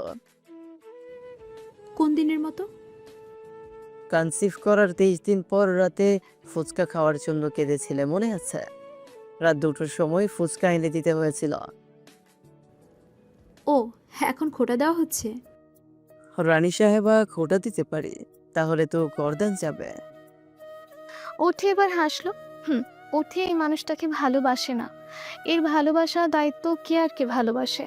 সে যে অতীত হাতড়ে মরতে চায় না, স্বামী সন্তান নিয়ে বাঁচতে চায়। রুমে এসে আদিত্য কিছুতেই নিজেকে শান্ত করতে পারছিল না। রাগ জেদের বশে সে এসব কি করেছে? পিচ্চির সাথে এতটা খারাপ ব্যবহার। সেই মেয়েটাকে জোর করে অধিকার খাটিয়েছে, যেই মেয়ে আদিত্যকে সব থেকে বেশি বিশ্বাস করে। কতই তো আদিত্যর রুমে এসে ঘুমিয়ে থাকতো মেয়েটা। কত ঝড়ের রাত অর্থী আদিত্যর বুকে কাটিয়েছে। তখন আদিত্যর ভেতরে বাহিরে সমান তালে ঝড় বয়ে গেছে। কই, তখন তো আদিত্য এমন করেনি। নিজের প্রতি বড্ড ঘৃণা হচ্ছে। কেন পারলো না আদিত্য নিজের ভেতরে জানোয়ারটাকে আটকে রাখতে? জানোয়ার? হ্যাঁ, তাই তো। কোন মুখে যাবে অর্থের সামনে? অর্থের কান্না দেখে আদিত্য বেশ বুঝে গিয়েছিল যে আদিত্যর কাজের জন্যই অর্থি কাঁদছিল। যে আদিত্য সবসময় চাইতো অর্থিকে পবিত্র রাখতে, আজকে তার জেদ রাগ অপেক্ষা নিয়ে সে নিজে কি করে অর্থিকে অপবিত্র করে দিল। তার স্পর্শ যে অর্থিকে দগ্ধ করেছে, খুব ভালোভাবে সে বুঝেছিল। সবটা ওই রুষার জন্য। ওর কথায় অর্থে নার্ভাস হয়ে গিয়েছিল। আর অর্থির কথায় আদিত্যর মাথা। নিজের অনুশোচনা বোধটাকে এতটাই শেষ করেছিল যে নিজের দেয়ালে কয়েকবার হাতের বাড়ি মারে। গ্রিলে লেগে হাত বেশ নীল হয়ে গেছে। একের পর এক সিগারেট শেষ করছে আদিত্য। সে নিজেও বুঝছে না অর্থির সাথে এমন কি করা উচিত। একটু অবিশ্বাস তার থেকে সব কেড়ে নিয়েছে, কিন্তু সে যে অর্থিকে রূপের সাথেও দেখতে পারছে না। ফ্ল্যাটে এসে ফোনটা জোরে ছুঁড়ে মারল রুষা। কি না করেছে আদিত্যকে পাওয়ার জন্য, কিন্তু আদিত্য ফিরেও তাকায়নি। শুধু অর্থি অর্থি আর অর্থি। অসহ্য লাগছে। এত কষ্টের পর আদিত্যকে সে পেতে যাচ্ছিল, আবার সেই নেই। না, আগে বাড়ি থেকে সম্পত্তি থেকে আদিত্যর জীবন থেকে সরিয়েছিল, এবার দুনিয়া থেকে সরিয়ে দেবে। রূপ যেন বারবার মরে যায় অর্থির ঘুমন্ত চেহারার দিকে তাকে। কিছু তো আছে যে মেয়েটাকে তার দিকে টানে। এমন সময় নিশি এসে ঢোকে, হাত ধরে বারান্দায় নিয়ে যায়। একটু আদর কর না। মাথা খারাপ তোর? তুই এখানে কেন? ভালোবাসতে এসেছি, জড়িয়ে ধর, আমি চলে যাব। নাহলে অর্থি উঠলে কিন্তু দোষ তোর। রূপ কোনো উপায় না দেখে নিশিকে জড়িয়ে ধরে। এই মেয়েটা কেন ওকে এত ভালোবাসে রূপ বোঝে না। ওর কোনো কমতি নেই, তবু কেন বারবার অপমান হতেই ফিরে আসে। নিজের অজান্তেই কপালে চুমু দেয়। ঠোঁটে দিলে কি ফুরিয়ে যেত? কথা বলে 1 সেকেন্ড দেরি করে না সে। আদিত্য রকিং চেয়ারে বসে ঘুমিয়ে পড়েছিল। শেষ কথাটা শুনে চমকে ওঠে। কিছুক্ষণ আগে তো সে অর্থির ঠোঁট ছুঁয়েছিল বলে এত কান্না করলো, আর এখন রূপকে বলছে এতটাই বর্ষা। এখন সে সত্যি পর। কিছুক্ষণ পর আদিত্য এসে অর্থির রুমে নক করে। ইচ্ছে করে করেনি, বাধ্য হয়েই করেছে। দরজায় নক শুনে রূপ নিশিকে ছাড়িয়ে নেয়। দরজা খুলে দেখে আদিত্য। ততক্ষণে নিশি বারান্দায় সরে গিয়েছে। আদিত্যর কথায় অর্থি জেগে ওঠে। রূপ বেরিয়ে যেতে নিয়ে ফিরে এসে অর্থির কপালে চুমু দেয়। অর্থিকে আবারও ঘুমাতে বলে। মেয়েটা এতটাই দুর্বল যে আবারও ঘুমিয়ে পড়ে। আমাকে লজ্জা পাওয়ার কিছুই নেই। আপনি I never kiss her lip because মানে? স্ত্রীর অধিকার দিলেও ওই ঠোঁটের অধিকার নেই, চাইও না। কারণ রানী সাহেবা বলে ভালোবাসার বিশুদ্ধ প্রকাশ কপালের চুমুতেই হয়। আদিত্যর মাথায় শুধু ঘুরতে থাকে তাহলে কিছুক্ষণ আগে যা শুনলো তা কি? কিছু দূর এগিয়ে যেতেই দেখলো কেউ একজন দ্রুত পায়ে অর্থির রুম থেকে গেস্ট রুমের দিকে যাচ্ছে। সব কথা শোনার পর রূপের মাথায় যেন আকাশ ভেঙে পড়ে। দমটা বন্ধ হয়ে আসছে। মনে হচ্ছে কে যেন ধারালো ছুরি দিয়ে অনবরত তার গলায় চালিয়ে দিচ্ছে। নিজেকে কিছুটা শান্ত করে আদিত্যর দিকে তাকিয়ে বলল, দেশের বাইরে নিয়ে যেতে পারি, সিঙ্গাপুর অথবা লন্ডন। পুরো ঘর জুড়ে নীরবতা। অর্থির বাবা মা, আয়ান, আদিত্য, রূপ আর 3 জন লোক। নীরবতা ভেঙে বয়স্ক একজন বলে উঠল, মিস্টার রূপ, নিজেকে সামলান। আপনার সামনে বাংলাদেশের বেস্ট কার্ডিওলজিস্ট আদিত্য আহমেদ রয়েছে। পরীক্ষাটি বারবার করা হয়েছে, কিন্তু রিপোর্ট এক। রূপ কি বলবে বুঝতে পারছে না।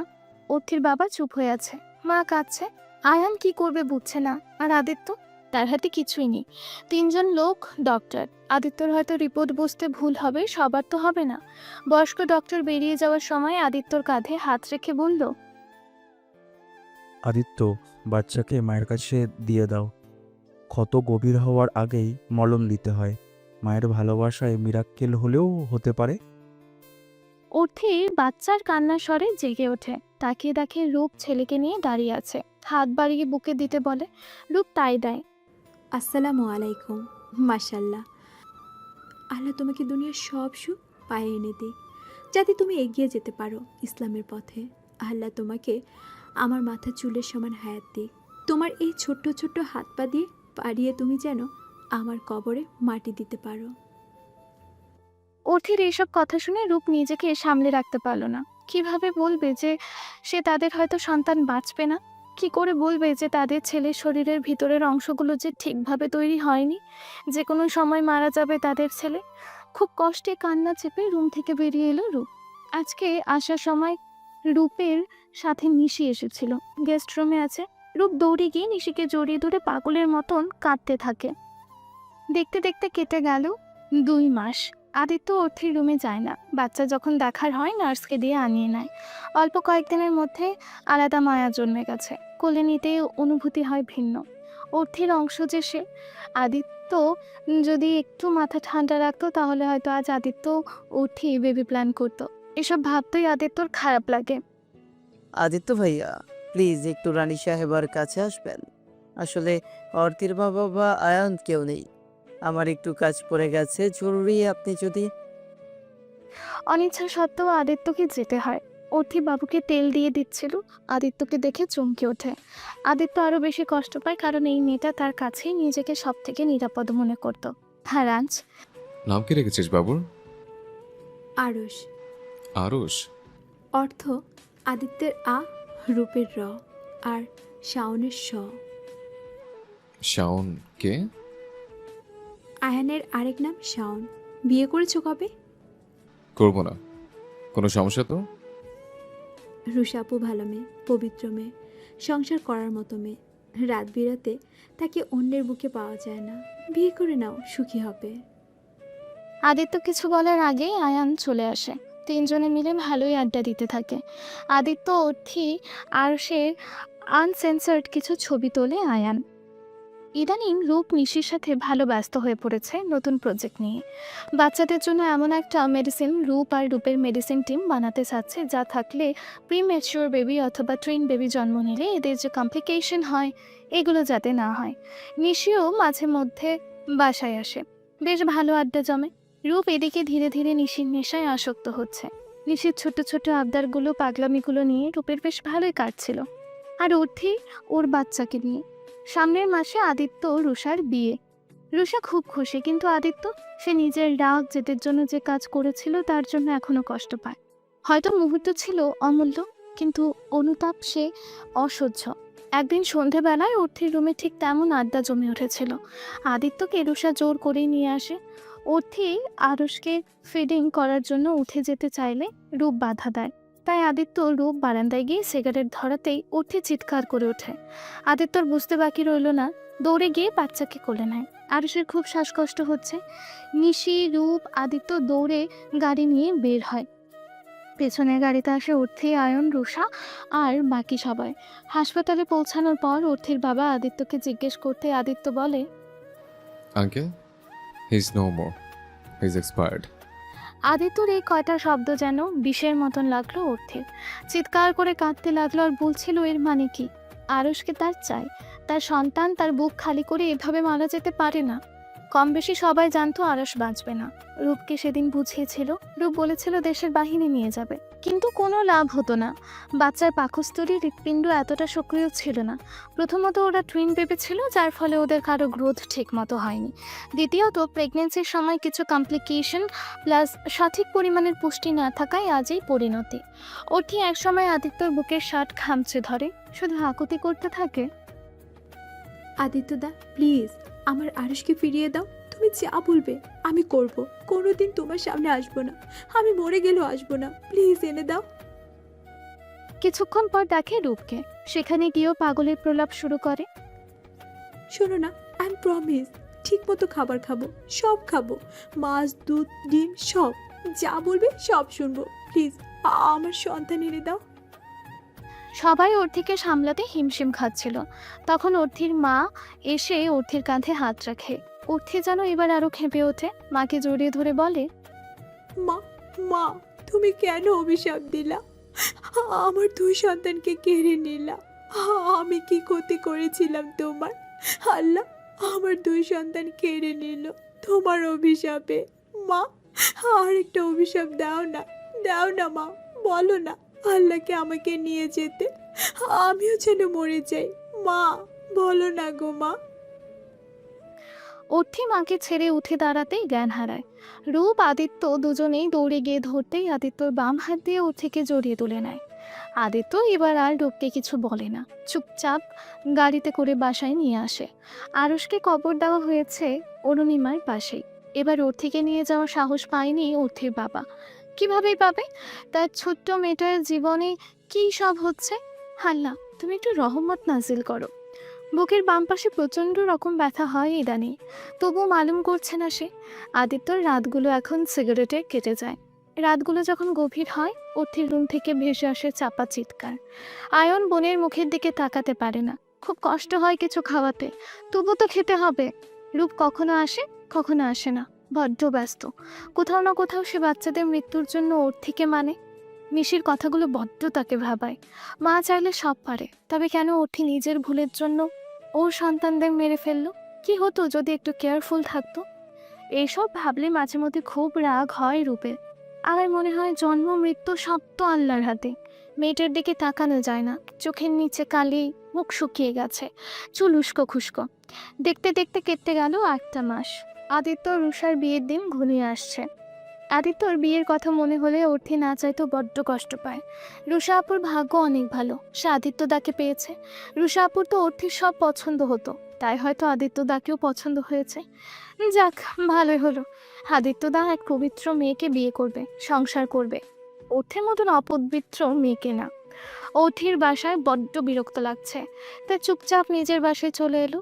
আসার সময় মাকে বলে এসেছে আয়ান আদিত্য কারো মুখোমুখি হয়নি, কারণ এরা আসতে দিত না। বাসা ভিতর থেকে লক। অর্থির কাছে চাবি ছিল। আজ প্রায় 4 মাস পর বাসায় এলো অর্থি। বড্ড অচেনা লাগছে, হয়তো অনেকদিন পর এলো তাই এমন লাগছে। বেখেয়ালিভাবে হাঁটতেই পায়ের সাথে কারো জুতো লাগে, মেয়ে জুতো, কিন্তু এই জুতো তো অর্থির নয়। জুতো পায়ে বেডরুমের দিকে গিয়ে চোখ আটকে যায়।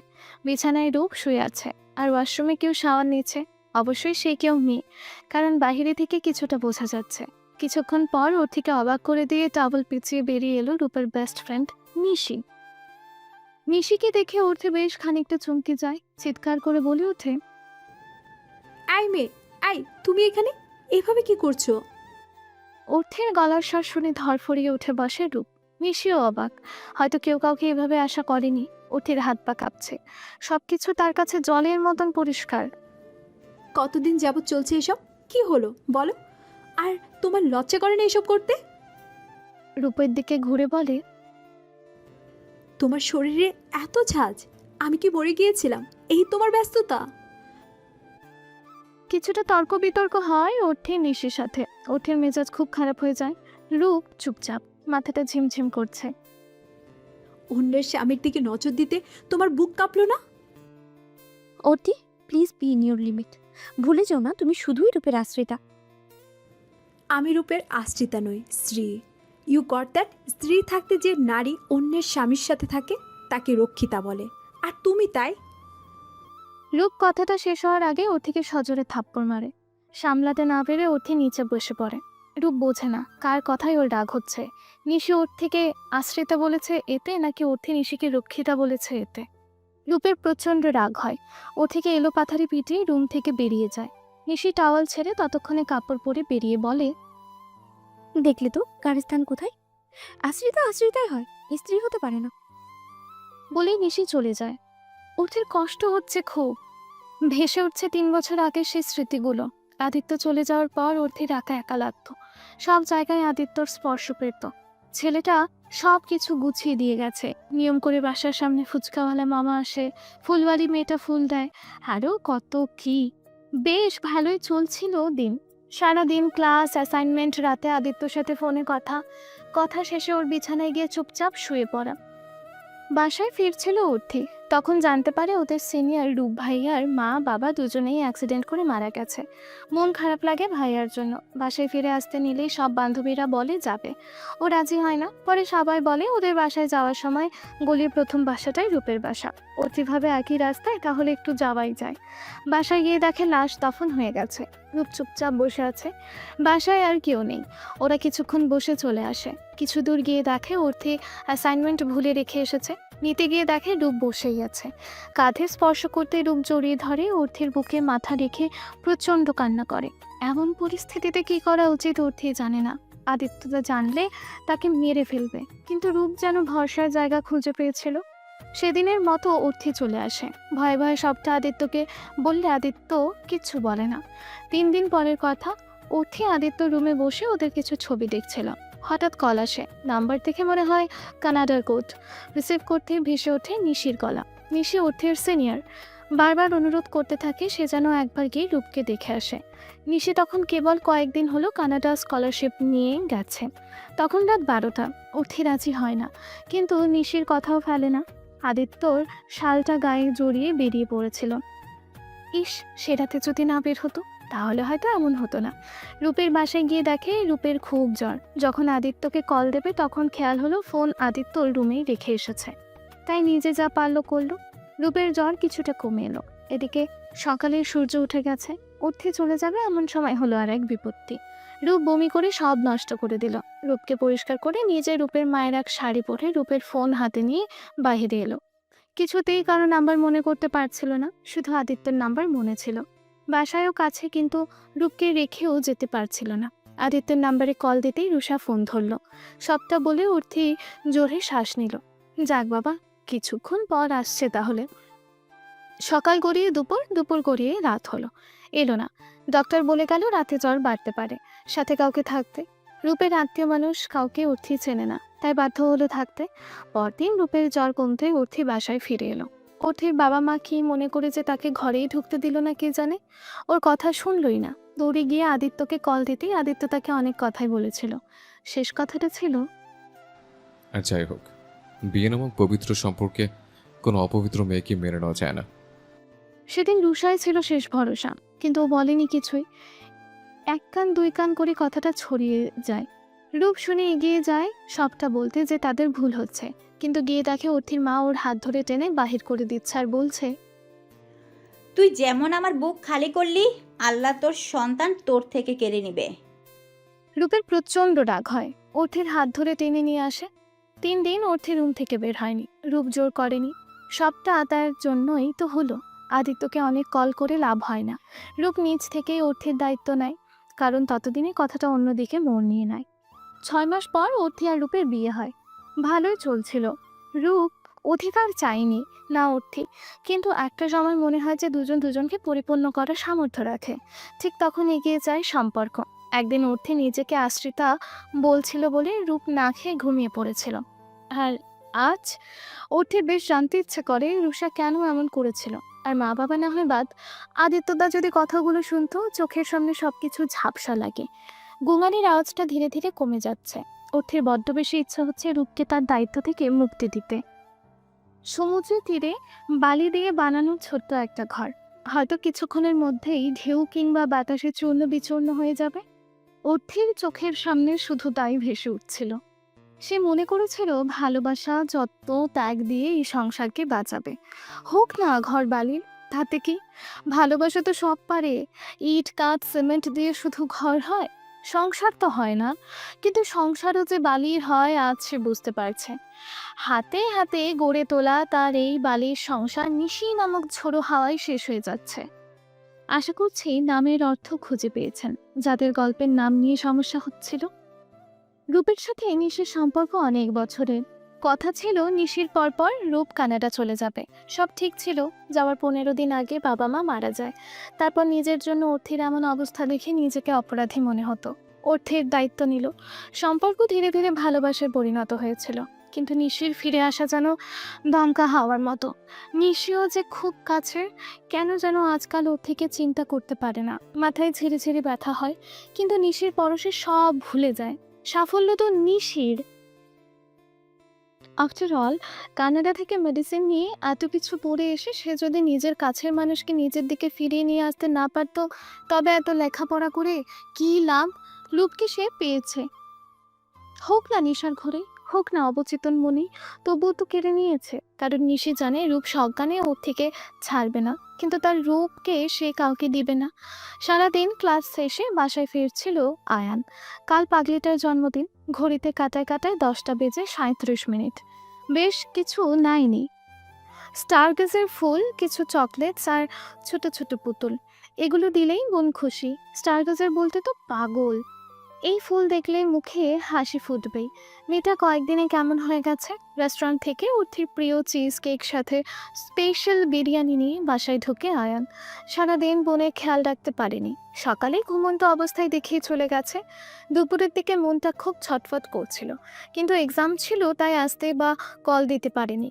অর্থির রুমে গিয়ে দেখে অর্থি নেই। হয়তো ঘুমের মধ্যে আদিত্যদার রুমে গিয়েছে। সেখানে গিয়ে না পেয়ে বেশ ভয়ই পায়। সারা বাসায় নেই। চিৎকার করে ডাকলেই মা বলে নিজের বাসায় গেছে। মায়ের প্রতি প্রচণ্ড রাগ হয় আয়ানের। তোমার মাথা ঠিক আছে? তুমি কোন আক্কেলে আপুকে যেতে দিছ? একটা দিন সামলাতে পারলে না। আল্লাহ জানে আমার বোন কেমন আছে। ওর কিছু হইলে তোমার ছাড়ব না। আয়ান দৌড়ে গিয়ে রুম থেকে কিছু একটা নিয়ে বের হয়ে যায়। আয়ানের হঠাৎ এমন রেগে যাওয়া দেখে মা বেশ চমকে ওঠে। গাড়ি নিয়ে অর্থির বাসার সামনে যেতেই দারোয়ান গেট খুলে দেয়। ওর কাছে থাকা ডুপ্লেক্স চাবি দিয়ে দরজা খুলে অর্থিকে খুঁজতে থাকে। আত্মায় যেন পানি নেই। বেডরুমের দিকে যেতে দেখে অর্থি পড়ে আছে, রক্ত জমাট বেঁধে গেছে, চোখ খুলছে না। ভয় হয় আয়ানের, কিছু না বলেই উঠিয়ে গাড়িতে নিয়ে আসে। দারোয়ান চাচা শুধু দেখছিল। আধ ঘন্টা পর অর্থের জন্মদিন। কতই না পাগলামো করতো। আদিত্যর ফোনের গ্যালারিতে শুধুই ওর ছবি। সেই পিচ্ছি অর্থে আবদারগুলো বড্ড পোড়ায়। কেন সেদিন আদিত্য একটু ধৈর্য ধরলো না? সে কেন ভুলে গিয়েছিল যা দেখা হয় সব সত্যি না? এইসব ভাবতে ভাবতে আদিত্যর ফোনে কল আসে আয়ানের। আদিত্য দা, নর্মাল অ্যাক্সিডেন্ট হলে যা যা মেডিসিন প্রয়োজন সেসব নিয়ে প্লিজ বাসায় আসো। আয়ানের কথার উত্তর দেওয়ার আগেই কেটে যায়। আচ্ছা, অর্থের কিছু হয়নি তো? অর্থের রুমে ঢুকে আদিত্য পিলে চমকে যায়। মাথায় কাটা দাগ, গালে কেটেছে, বাম হাতের কোনোই কাচের টুকরো গেঁথে আছে, নাকের ভিতরে রক্ত জমে কালো হয়ে গেছে, হাঁটুর অংশে সালোয়ার রক্তে লাল, আর পুরো শরীরে মারের দাগ। অজ্ঞান হয়ে আছে। আয়ান, আদিত্য দুজনে মিলে অ্যান্টিসেপটিক লাগিয়ে শুইয়ে দিল।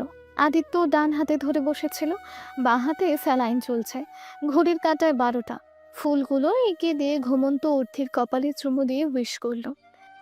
শুভ জন্মদিন আমার পিচ্চি আপু। দেখিস তোর এই ছোট ভাই তোর সব কষ্ট দূর করে দেবে। প্রতিবার মেয়ের জন্মদিনে বাবা 2 হাত ভর্তি করে চকলেট দেয়। এবারও তাই। বাবা কয়েক রকমের চকলেট নিয়ে এসেছে, কিন্তু অর্থের ছোট্ট ছোট্ট হাতে বেশি চকলেট আঁটে না। বাবা এবারও হেসে দেয় আর বলে, মা, আমি তো তোমাকে চকলেট বেশি করেই দিয়ে যাই, কিন্তু তোমার হাতেই তো আটে না। অর্থি চারপাশ ঘুরে যেন কি দেখে, তারপর বাবাকে বলে নিজের সাথে যেতে। আদিত্য ড্রয়িং রুমে বসে নিউজ পেপার পড়ছিল। অর্থি গিয়ে আদিত্যর হাতের নিচে নিজের 2 হাত দিয়ে বাবার দিকে বাড়িয়ে দেয়। এখন তো বেশি দিতে পারবে, আদিত্যদার হাত বড় আছে, তো তুমি এখন চকলেট দাও। অর্থির বাবা তাই দিল। আদিত্য পুরোই অবাক, সাথে লজ্জাও পেল। অর্থির বাবা দাঁড়ালো না। সে চলে যাওয়ার পর অর্থি নিজের ওড়না আঁচলের মতো করে আদিত্যর সামনে ধরল। এখন আমাকে আমার চকলেট ফেরত দাও। কেন? এগুলো তো আমার হাতে, সো চকলেট আমার। মানে কি? মানে কিছুই না, দেব না, এগুলো আমার। লাগবে না। বলেই অর্থি নিজের রুমের ব্যালকনিতে এসে দাঁড়ায়। আদিত্য চকলেট হাতে নিয়েই হাত সামনে বাড়িয়ে অর্থিকে পেছন দিক থেকে ধরে, ঠিক যেন আবদ্ধ করে নিল। আদিত্য হাত দুটো আলাদা করেনি। হাত ভর্তি চকলেট, বুকের সাথে মিশে আছে অর্থির পিঠে ছড়ানো কোমর অব্দি লম্বা চুল। নেবেছি চকলেট। নেব না। নেবে না? শোনো না, আদিত্য উত্তর না দিয়েই ওকে উঁচু করে। অর্থি বলে, আদিত্যদা আমাকে নামাও, হয় আমি পড়বো, না হয় চকলেট। চুপ। দোলনায় বসিয়ে দিয়ে ওর কোলে চকলেট রাখে, টুল টেনে নিয়ে বসে চকলেট মুখে পুরে দেয়। পিচে, তোর বয়স কত হলো? 17। কি গিফট চাই? যা চাইবো দিবে। কি চাই বল। বোঝো না? আদিত্য অর্থের মুখের দিকে তাকিয়ে থাকে, বুঝতে পারে কি চাইছে। এখন না, পরে। পরে কবে? পরে মানে পরে। সরি। আবার কি হলো? তোমাকে সবসময় বিরক্ত করি, আর করবো না। ভালো থেকো। মানে কি? মানে কিছুই না, তুমি তো চাও আমি তোমার থেকে দূরে থাকি, তাই থাকবো। ভালোবাসো বলতেও হবে, কাছেও আসতে হবে। আসলে তোমার জন্য রুষা আপুই ভালো হবে, মানাবে ভালো। স্টাইলিশ স্মার্ট মেয়ে, আমার মতো না। যেমনটা তোমার পছন্দ। ভালো থাকো রুষা আপুকে নিয়ে। কথাগুলো বলে উঠে যেতে নেয়। কোলের সব চকলেট পড়ে যায়।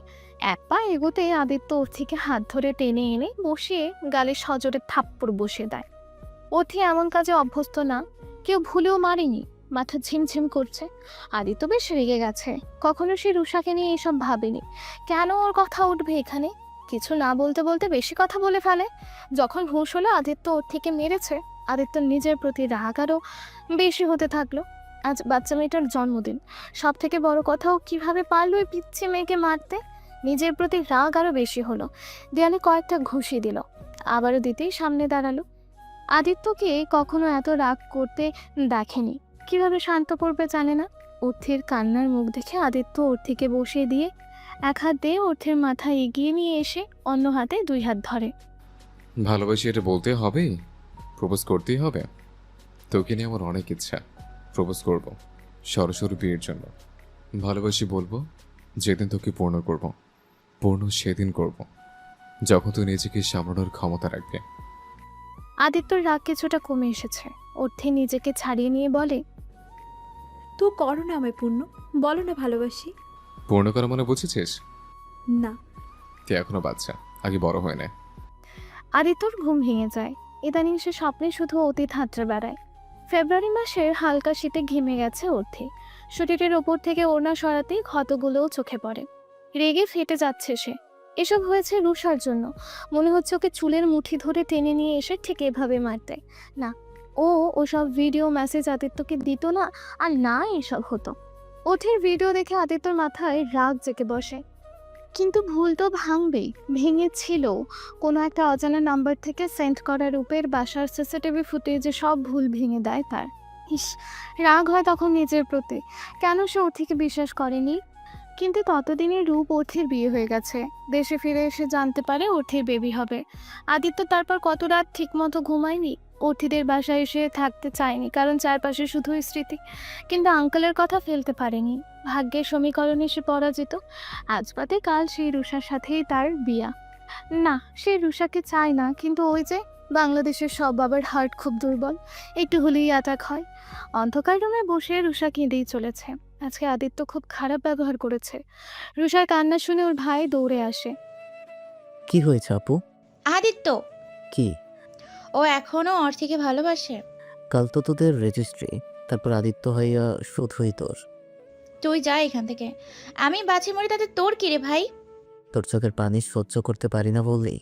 কিন্তু অর্থে আপুর এসব ফেক ভিডিও ফটো বানিয়ে আদিত্য, কাকা কাকি সবাইকে দিয়েছিল, আর তুই এখন এসব বলছিস? সকাল হতেই রুষা চলে যায় অর্থিদের বাসায়। কাল রাতে রায়ান বলেছে তো সব ঠিক হয়ে যাবে। তার ভাই সব ঠিক করে দেবে। আদিত্যকে সে আর ওই বাসায় থাকতে দিবে না, আঙ্কেল বললেও না। আর রেজিস্ট্রি হওয়া অবধি ও নিজেও থাকবে সেখানে। আদিত্য সহ একেবারে বেরিয়ে আসবে। অর্থির মাথার কাছে ওর বাবা বসে আছে। মেয়ের মুখের দিকে তাকাতে পারছে না। এখনো পুরোপুরিভাবে হুঁশ ফেরেনি। কেউ কিছুই জানে না, শুধু আয়ান ছাড়া। আয়ান মুখ খুলল। সবটা জানার পর চক্ষু সবার চড়ক গাছ। আয়ান শুরু থেকেই সবটা জানে। 3 বছর আগে তখন যদি সে থাকতো এত কিছু হতো না। বান্দরবন ছিল, এটার সুযোগ নিয়ে ওর থেকে কেউ ফাঁসিয়েছে। ফিরে এসে সব জেনে খুব কষ্ট করে রূপের বাসার সিসিটিভি ফুটেজ রেকর্ড পায় সে। আর সেই রেকর্ড পাঠিয়ে দেয় আদিত্য বাবা মায়ের কাছে। আদিত্য এতদিন জানতো অর্থি ট্র্যাপে পড়েছিল, কিন্তু ফুটেজকে দিয়েছিল এটা অজানা ছিল। তাহলে সে আয়ান আয়ান বোনের পাশে গিয়ে হাত ধরে আবারও বলতে থাকে, টাকার সব কিছু হয়। নিশি 6 মাস যাবৎ এসেছে। যখন আপুর 8 মাস চলছে, ওই বাসার সব ক্যামেরা ফুটেজ রেকর্ড আমার কাছে প্রথম থেকেই আছে। আপু বেশ মানিয়ে গুছিয়ে নিয়েছিল। রূপ বেশ ভালো, কিন্তু নিশির প্রতি আসক্তি খুব। তারপর আয়ান বেবি হওয়ার পরদিন থেকে কাল রাত অবধি সবকিছু বলে। সবার চক্ষু চড়ক গাছ। আদিত্য রাগে ফুঁসছে। সে জানতো রূপ মেরেছে, কিন্তু এত সব জানতো না। রাগে রুম থেকে বেরিয়ে যেতে নিলেই অর্থের জ্ঞান ফেরে। হাতে ইশারা করে। আদিত্য কাছে যেতেই হাত বাড়িয়ে বাবা আয়ান আদিত্যর হাত নিয়ে বলে, রূপকে কিচ্ছু বলো না তোমরা। আমি অলক্ষী, আমি আমার সন্তানদের মেরেছি। বলেই ডুকরে কান্না করে। আয়ান দ্রুত যায় খাবার নিয়ে আসতে। মা অর্থিকে ওয়াশরুমে নিয়ে গোসল করাতে চাইল। আদিত্য না করলেও অর্থি শাওয়ারের নিচে দাঁড়িয়ে যায়।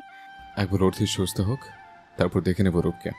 আর তখন কে ওর সাথে এমন করছে তাকে টেনে ছিঁড়ে ফেলবো। কথাগুলো শুনেই রুষার হাত পা কাঁপছে। আদিত্য তা জেনে গেছে ভিডিও ওসব ফেক ছিল।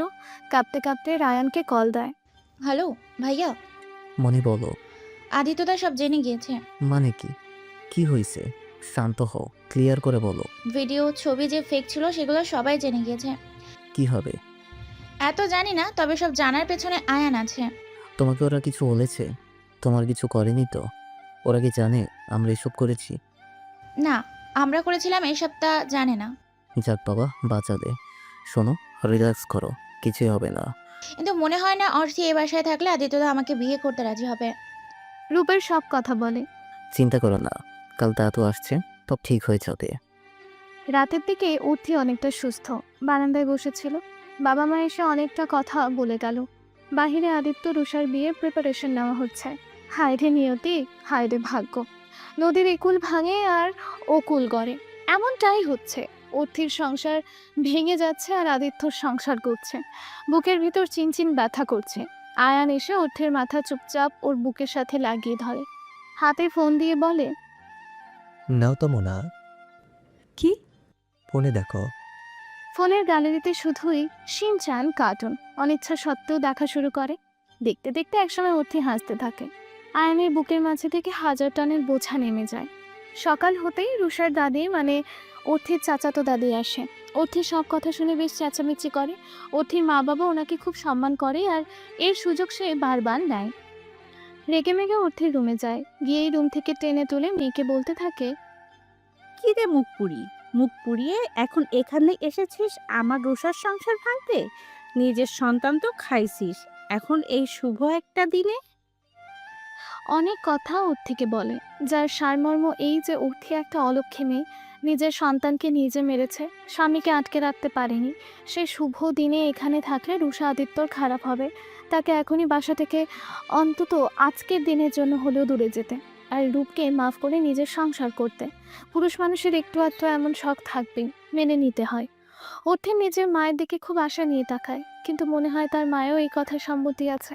দাদি চলে যাওয়ার পর মা বলে, বিয়ে তো কোনো ছেলে খেলা নয়, রূপকে আবার সুযোগ দে, সব ঠিক হয়ে যাবে। দাদুমণি চলে যাওয়ার পর কথাগুলো বুঝতে অর্থের কিছুটা সময় লাগলো। সিদ্ধান্ত নিতে সময় লাগলো না। যাই হোক, সে রূপের কাছে ফিরে যাবে না। আদিত্য করুক বিয়ে, আমি তো না করিনি, কেনই বা করব? তার পবিত্র কুমারী মেয়ে চাই, যার উপর শুধুই তার স্পর্শ থাকবে। আমার শুধু বিয়ে নয়, 2 সন্তান জন্ম দিয়েছিলাম। আর তার কথা মতো না আমি পবিত্র, না কুমারী। আমি চারপাশে থাকলেও অবশ্য তার কোনো সমস্যা হওয়ার কথা না।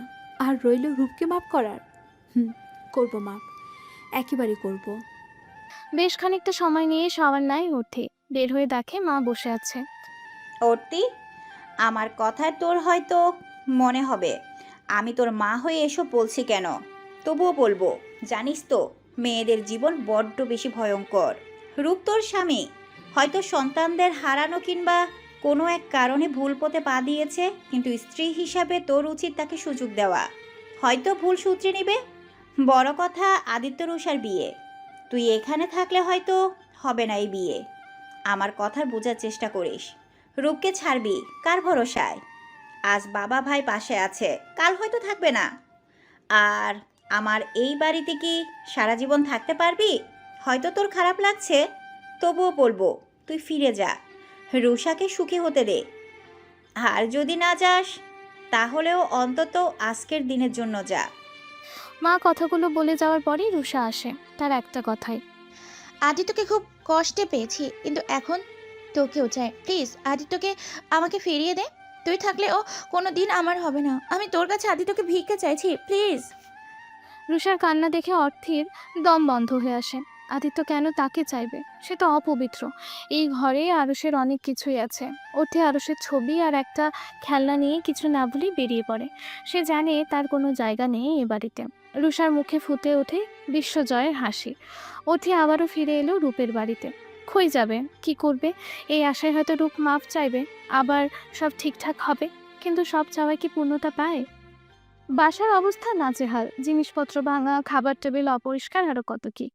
বাইরে থেকে খাবার আনিয়ে খেয়েছে হয়তো। অর্থি চাল ধুয়ে ভাত চুলায় দেয়, অন্যটায় ডাল সিদ্ধ, ভাতের সাথে আলু সিদ্ধ হচ্ছে। একে একে ডিম সিদ্ধ করে বেগুন পুড়িয়ে নেয়। রান্নার ফাঁকে ফাঁকে সব গুছিয়ে ফেলে। শুকনো মরিচ ভাজার সাথে সাথে রুম থেকে বেরিয়ে আসে রূপ আর নিশি। কিছু বলতে না দিয়েই বলে, আপনারা বসুন, খেয়ে নিন, তারপর কথা বলা যাবে। চুপচাপ বসে খাবার খায়। অর্থির গলা দিয়ে খাবার নামছে না। বিষম খেলে রূপ পানি দেয়, কিন্তু অর্থি নেয় না। খাওয়া শেষে, আপনারা বিয়ে করে নিন, বাহিরে মেলামেশা করলে ভালো দেখায় না। তাহলে তুমি? আপনাদের আশ্রিতা হয়ে না হয় এখানে থাকবো। না, তা হয় না। আমি তোমাকে আমার সামনে কিভাবে সহ্য করব? আমি পারবো না। আমি আমার স্বামীকে কারোর সাথে ভাগ করব না। বিনিময়ে অর্থি তাচ্ছিল্যের হাসি হাসে। তাছাড়া তোমার সামনে জীবন পড়েই আছে। তুমি যদি এখানে থাকো তাহলে তোমার কষ্ট হবে বোন। আমি আপনার স্বামীর উপর অধিকার দেখাতে যাব না। আপনারা বলেন না যে আমি আশ্রিতা, তাই বলেছিলাম। তুমি বললে কি হবে? আমি সতীন নিয়ে সংসার করতে পারবো না। আমাদের বিয়ের আগে তোমাদের ডিভোর্স হওয়া দরকার। তাহলে উকিলকে বলুন, আমার সমস্যা নেই। অর্থি নিশির মাঝে রূপ একটা কথাও বলেনি। অর্থি 2 ঘন্টার মধ্যে পুরো বাসাকে নতুন বউয়ের মতো সাজিয়েছে, সাথে নিশিকেও। এ প্রথম মনে হয় কোনো মেয়ে তার সতীনকে কোণে সাজিয়ে দিল। রান্না, মিষ্টি, বাসর সব রেডি। রূপকে সাদা পাঞ্জাবিতে বেশ বানিয়েছে। ইস, এভাবে তাকিয়ে থাকলে অর্থির নজর লেগে যাবে রূপের। অর্থির খুব ইচ্ছে করছিল রূপকে ছোঁয়ার, কিন্তু নিশি হয়তো ভালো চোখে দেখবে না। অর্থি নিজেই অধিকার ছেড়ে দিচ্ছে, কারণ রূপ চায় না তাকে। উকিল এলো, ডিভোর্স হলো। রূপ একটা বার না করলো না, আর একটা কথাও বললো না। অর্থির কান্না পাচ্ছে খুব, আর রূপের প্রতি অধিকার রইল না। সবটা ভুলে নতুন শুরু করা জীবন আজ শেষ। কাপা কাপা হাতে নাক খুলে এগিয়ে দিল অর্থি নিশির দিকে। এটা তুমিই রাখো, আমি তোমার ব্যবহার করা জিনিস ব্যবহার করবো না। মুখে হাসি ফুটিয়ে অর্থি বলল, আমার ব্যবহার করা স্বামী ব্যবহার করবেন, এটা তো শুধু নাকফুল মাত্র। পেছনে ফিরে তাকায়নি সে। আরুষের জিনিসগুলো নিয়ে চলে এসেছে। মাঝ রাস্তায় বসে জীবনের হিসেব কষতে থাকে। কি পেল, কি হারালো? পাওয়ার কিছু নেই, শুধুই হারানো।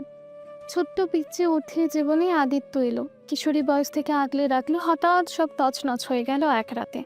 তারপর রূপের সাথে সংসার। অরুণিমা আরুষ এলো, চলেও গেল।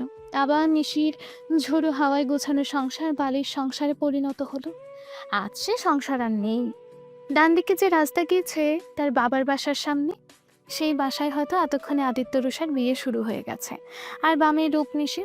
সবার গোছানো জীবন কোনো জায়গায় নেই। চোখ মুছে সামনের রাস্তায় এগিয়ে যাচ্ছে। হয়তো আর কখনো ফিরবে না এই শহরে। হয়তো তার মৃত্যুর খবর আসবে না সুখী মানুষগুলোর জীবনে। লাশের দাফন হবে বেওয়ারিশ হিসেবে। সময় প্রবাহমান। কেটে গেছে 2 মাস। 2 মাস সময়ের মধ্যে একটা দিনও রাতে ঘুমের মেডিসিন ছাড়া ঘুমাতে পারেনি অর্থির বাবা। মাইনর অ্যাটাক হয়েছে 2 বার। মুঠো ভর্তি মেডিসিন বাঁচিয়ে রেখেছে তাকে। ছেলে মেয়ে দুটো কই আছে জানে না সে। বেশি চিন্তা হয় মেয়ের জন্য। আচ্ছা, সত্যি কি মেয়েটা মরে গেছে? চোখ বন্ধ করলে ভেসে ওঠে সেই রাতের স্মৃতি। কিছুক্ষণ পর শুরু হবে আদিত্য রুষার বিয়ে। সামাজিকভাবে বেশ কয়েকজন মানুষ এসেছে বিয়েতে। আদিত্য আজ অফ হোয়াইট পাঞ্জাবি পরেছে, আর রুষা অফ হোয়াইট লাল পাড়ের শাড়ি। বাসায় ঢুকে চিৎকার শুরু করে। রেগে অস্থির হয়ে যাচ্ছে সে। মায়ের কাছে গিয়ে হাতে শক্ত করে ধরে টেনে নিয়ে আসে ড্রয়িং রুমে। তুমি যদি আমার মা না হতে না, তাহলে আমি ঠাটিয়ে তোমার 2 গালে 2টো থাপ্পড় মারতাম। নিজেকে কি মনে করো? দায়িত্ব দেখাচ্ছ রুষার প্রতি। নিজের মেয়েকে ওসব বলতে বাধ্য না। আমার মোনাপাকে যদি কিছু হয়, আমি তোমাদের সবাইকে জেলে ভাত খাওয়াবো বলে রাখলাম। শান্তশিষ্ট আয়ানের এই রূপ দেখে সবাই অবাক। আদিত্য থামাতে গেলে আদিত্যকে বলে, স্পর্শ করবো না। তোমার বিয়েতে ব্যাঘাত ঘটানোর জন্য সরি। বিয়ে করে নাও, আমি একাই যাব মেয়েটাকে খুঁজতে। তুমি বিয়ে করো। আর শোনো তোমরা, গুড নিউজ আছে। অর্থিকে খুঁজে পাচ্ছি না। আমাদের সো-কল্ড মা তোমাদের বিয়েতে ঝামেলা আনা হয়, সেজন্য ওকে চলে যেতে বলেছে। আর রূপকে ডিভোর্স দিয়ে ওর বাসায় সাজিয়ে কোথায় গেছে আমি জানি না। আমি ওকে পাচ্ছি না। আল্লাহর কাছে দোয়া করো ও যেন মরে যায়, ওর লাশ যেন না পাই। আদিত্যের রুষা আছে রূপের নিশি, ওর তো কেউ নেই। অলক্ষী কুলক্ষী মরাই ভালো। সেই যে আয়ান চলে গেল, আজ অবধি আসেনি। মেয়েটা ছেলেটাকে আঁকলে রাখতো, কিন্তু ভাই যে বোনকে এভাবে ভালোবাসতে পারে জানা ছিল না। রুষা তাদের দায়িত্ব কোনোদিন তফাৎ করেনি ভাতিজি আর মেয়ের মাঝে। ভাইটা অকালে মরে গেল দায়িত্ব দিয়ে। দায়িত্ব কি ফেলে দেওয়া যায়? চোখ লেগে এসেছিল অর্থির বাবার। হঠাৎ কারো চিৎকারে হন্তদন্ত হয়ে ছুটে ড্রয়িং রুমে আসে। আয়ান চুলের মুঠি ধরে টেনে হিঁচড়ে নামাচ্ছে রুষাকে। চোখে মুখে রাগ, কোমর থেকে বেল্ট খুলে ইচ্ছে মতো পেটাচ্ছে। রুষা চিৎকার করছে, কিন্তু লাভ হয়নি। আয়ান জোরে জোরে বলতে থাকে, ঠিক এইভাবে রূপ আমার বোনকে মেরেছিল। কষ্ট হচ্ছে, আরও হবে। তুই তো সুস্থ, আমার বোন অসুস্থ ছিল, দেখ কেমন লাগে। আদিত্য বাইরে থেকে এসে থামাতে চাইলে বলে, আয়ান, কি হচ্ছে কি? ছাড়ো কে? ও মিস্টার আদিত্য আহমেদ, আপনার স্ত্রীকে মারছি বলে লাগছে? হ্যাঁ, লাগবেই তো। যতই হোক পবিত্র মেয়ে বলে কথা। কিন্তু কি জানেন, শরীর কখনো পবিত্র হয় না, পবিত্র হয় মন। আজকে ওর জন্য আমার বোনের এই অবস্থা, এতটা হিংসে যে আমার বোনের সম্মান নিয়ে এত কিছু। ততক্ষণে পুলিশ এসে গেছে, রায়ানকে ধরে নিয়ে আসা হয়েছে। রায়ানের ল্যাপটপ ঘেঁটে জানা গেছে রায়ান সব ফেক ভিডিও ছবি বানিয়েছিল, কিন্তু রুষার বিরুদ্ধে কোনো প্রমাণ নেই। তখন আয়ান ল্যাপটপে ফুটেজ চালু করে, যেখানে স্পষ্ট দেখতে পাচ্ছে রুষা কাউকে বলছে যে আদিত্য আয়ান সব জেনে গেছে যে ভিডিও ছবি ফেক ছিল। রুষা অনেক মাফ চাইলো, এবার আর মাফ করলো না অর্থের বাবা। ভাগ্যিস আয়ানটা ছিল, না হলে এসব জানতো না। কাল রাতে কী মনে করে যেন ফুটেজ চেক করছিল আয়ান, তখন এসব চোখে পড়ে। রুষা ভাইয়া কেবল রায়ানকেই বলে। রায়ানের ফ্ল্যাটে যেতেই দেখে নেশায় টাল হয়ে পড়ে আছে, ল্যাপটপ ঘেটে সব পায়। এতটা রাগ হয়েছিল না, সব প্রমাণ নিয়ে সকাল অবধি অপেক্ষা শুধু। বাবা মাকে খুঁজে পেয়েছে শায়ান? তাতে তোমাদের কি? আদিত্য রুষা আছে তো তোমাদের ছেলে মেয়ে, আমরা মরি বাঁচি তোমাদের কি? আর হ্যাঁ মিস্টার আদিত্য আহমেদ, আপনি যতই চেষ্টা করুন না কেন, আপনার স্ত্রীকে আমি সহজে ছাড়ব না। আপনি দেখেন, আমিও দেখে নেব। আগে তো মেয়েটাকে খুঁজে পাই, তারপর কাউকে ছাড়ব না, না আপনাকে না রূপকে। গুনি গুনি হিসেব নেব। ভালো থাকবেন। দাঁড়াও আয়ান, অনেক কথা বললে, জানি রাগ করে। যে ছেলে এত কিছু জানে সে কি এটা জানে না আমি রুষাকে বিয়ে করিনি? জানো, কিন্তু রাগের দৃষ্টিতে বলছো কিনা? তুমি যেমন তোমার মোনা পাখিকে খুঁজছ, আমি আমার পিচ্চিকে দিন রাত খুঁজতেছি। আমরা সবাই ওকে ছাড়া অসম্পূর্ণ। আয়ান তার ছেলের সাথে হাসি আর বলে, অসম্পূর্ণ হলে সেদিন ওকে অবিশ্বাস করতে না। দেখতে দেখতে কেটে যায় আরো 4 মাস। এখনো কেউ জানে না মেয়েটা কোথায় আছে, কিন্তু মনের কোথাও একটা আশা নিয়ে আছে হয়তো মেয়েটা ফিরে আসবে। কিন্তু যদি মরে যায়, না, বিশ্বাসে মেলায় বস্তু তর্কে বহুদূর। তাহাজ্জুদ নামাজের সিজদাতে শুধুই ওঠে ফিরে আসা চায় ওর বাবা। দিন যে ফুরিয়ে আসছে তার খুব ভালোভাবে সে বোঝে। মেয়েকে না দেখে মরেও শান্তি পাবে না। আয়ানের ব্যবহারে আদিত্য অবাক হয় মাঝে মধ্যে। সে কি সত্যিই জানি না অর্থে কোথায়, নাকি বলতে চাচ্ছে না। আজকাল দিনগুলো বড্ড ক্লান্তিকর যায় ওঠে। সারা দিন পরিশ্রমের পর রাতে যখন বিছানায় ঘুমায় ঘুম চলে আসে, মাঝরাতে ঘুম ভেঙে যায়। দুজন মানুষের স্মৃতি বড্ড পোড়ায়। না, সে আদিত্য রূপকে নিয়ে ভাবে না, ও চিন্তায় তাদের অস্তিত্ব নেই, কিন্তু অরুণিমা আরুষকে সে ভুলতে পারে না। এখানে সবাই ওকে মা বলে ডাকে, কিন্তু তবু তৃপ্তি বিষাদ চূড়ায়। হ্যাঁ, অর্থে বেঁচে আছে, ছোট্ট একটা চাকরি করে দিন চলছে, বেতন বেশি না, 7,000 টাকা, তবু লাগে না অর্থের। অনাথ আশ্রম বৃদ্ধাশ্রম একসাথে এখানে, তাদের সবার দেখাশোনার দায়িত্বে আছে। সারাদিন সবার মা ডাক শুনতেই দিন কেটে যায়। পরিবার সন্তান হারিয়ে এদের নিয়েই বেঁচে আছে সে, তবে কোনো অভিযোগ নেই। সকালে উঠে সব কাজ অন্য একজনকে বুঝিয়ে বেরিয়ে গেল অর্থে। যাওয়ার সময় পাশে দোকান থেকে মোমবাতি আগরবাতি কিনে নিল। আজকে যে তার সন্তানদের জন্মদিন, 1 বছর আগেই তাকে নিঃস্ব করতে পৃথিবীতে এসেছিল তারা। মাঝে মধ্যে ভাবে ভালোই হয়েছে মরে গেছে, না হলে এই দুনিয়া বড্ড বেশি ভয়ঙ্কর। সন্তানদের কবরের পাশে বসে নীরবে কাঁদছে সে। হাত দিয়ে স্পর্শ করাতে আর নীরব থাকতে পারল না, চিৎকার করে কাঁদতে লাগলো। মসজিদের ইমাম সাহেবের বউ এসে মাথায় হাত রাখলো। কিছুই অজানা নয় তার। মেয়েটার কষ্ট দেখে সত্যি কষ্ট হচ্ছে। দূর থেকে আদিত্য কাউকে দেখতে পাচ্ছে। খুব সময় লাগলো না তার, দৌড়ে কাছে গিয়ে পেছন থেকে জড়িয়ে ধরে। ছাড়িয়ে সামনের দিকে তাকাতে চমকে যায় সে। দ্রুত চলে যেতে নিলে আদিত্য কষিয়ে থাপ্পড় মারে। তাল সামলাতে না পেরে পড়ে যায় অর্থে। কাল রাত থেকে কেন যেন মনে হচ্ছিল অর্থে আজকের দিন এখানে আসবে। পৃথিবীর যে প্রান্তেই থাক না কেন, আজ যে তার সন্তানদের জন্মদিন। ভাগ্যিস সময় থাকতে এসেছিলাম। ওর থেকে কোলে নিয়ে গাড়িতে বসিয়ে দিয়ে আদিত্য কাউকে কল দেয়, কিছু ব্যবস্থা করতে বলে। তারপর ওর থেকে ঘুমের ইঞ্জেকশন দিয়ে নেয়, না হলে উঠলে চেঁচামেচি করবে। টানা 17 মিসড কল দেখে চমকে যায় আয়ান। মোনা পাখি ঠিক আছে তো? সিকিউরিটি গার্ডকে কল দিতেই বলে কেউ একজন অর্থে ম্যামকে নিয়ে গেছে। আয়ান রাগে ফেটে যাচ্ছে, তার থেকে বেশি ভয়। কিন্তু কে নিল? বোন কই আছে? আয়ান শুরু থেকেই জানে ওর সাথে সবসময় ছদ্মবেশে সিকিউরিটি গার্ড থাকে। আজকেও ছিল, যেখানে ও ছিল খুশি ছিল, তাই তো আয়ান ওকে নিজের মতো সময় দিয়েছে। তবে আজকে কে এলো? তবে কি? ছবি পাঠাতেই আয়ান শিওর হলো আদিত্যদা। গার্ডসদের না করে দিল কিছু করতে, কারণ তার বোন এখন সবচেয়ে নিরাপদ মানুষের কাছেই আছে। অথির ঘুম বেশ খানিকক্ষণ পর ভাঙে।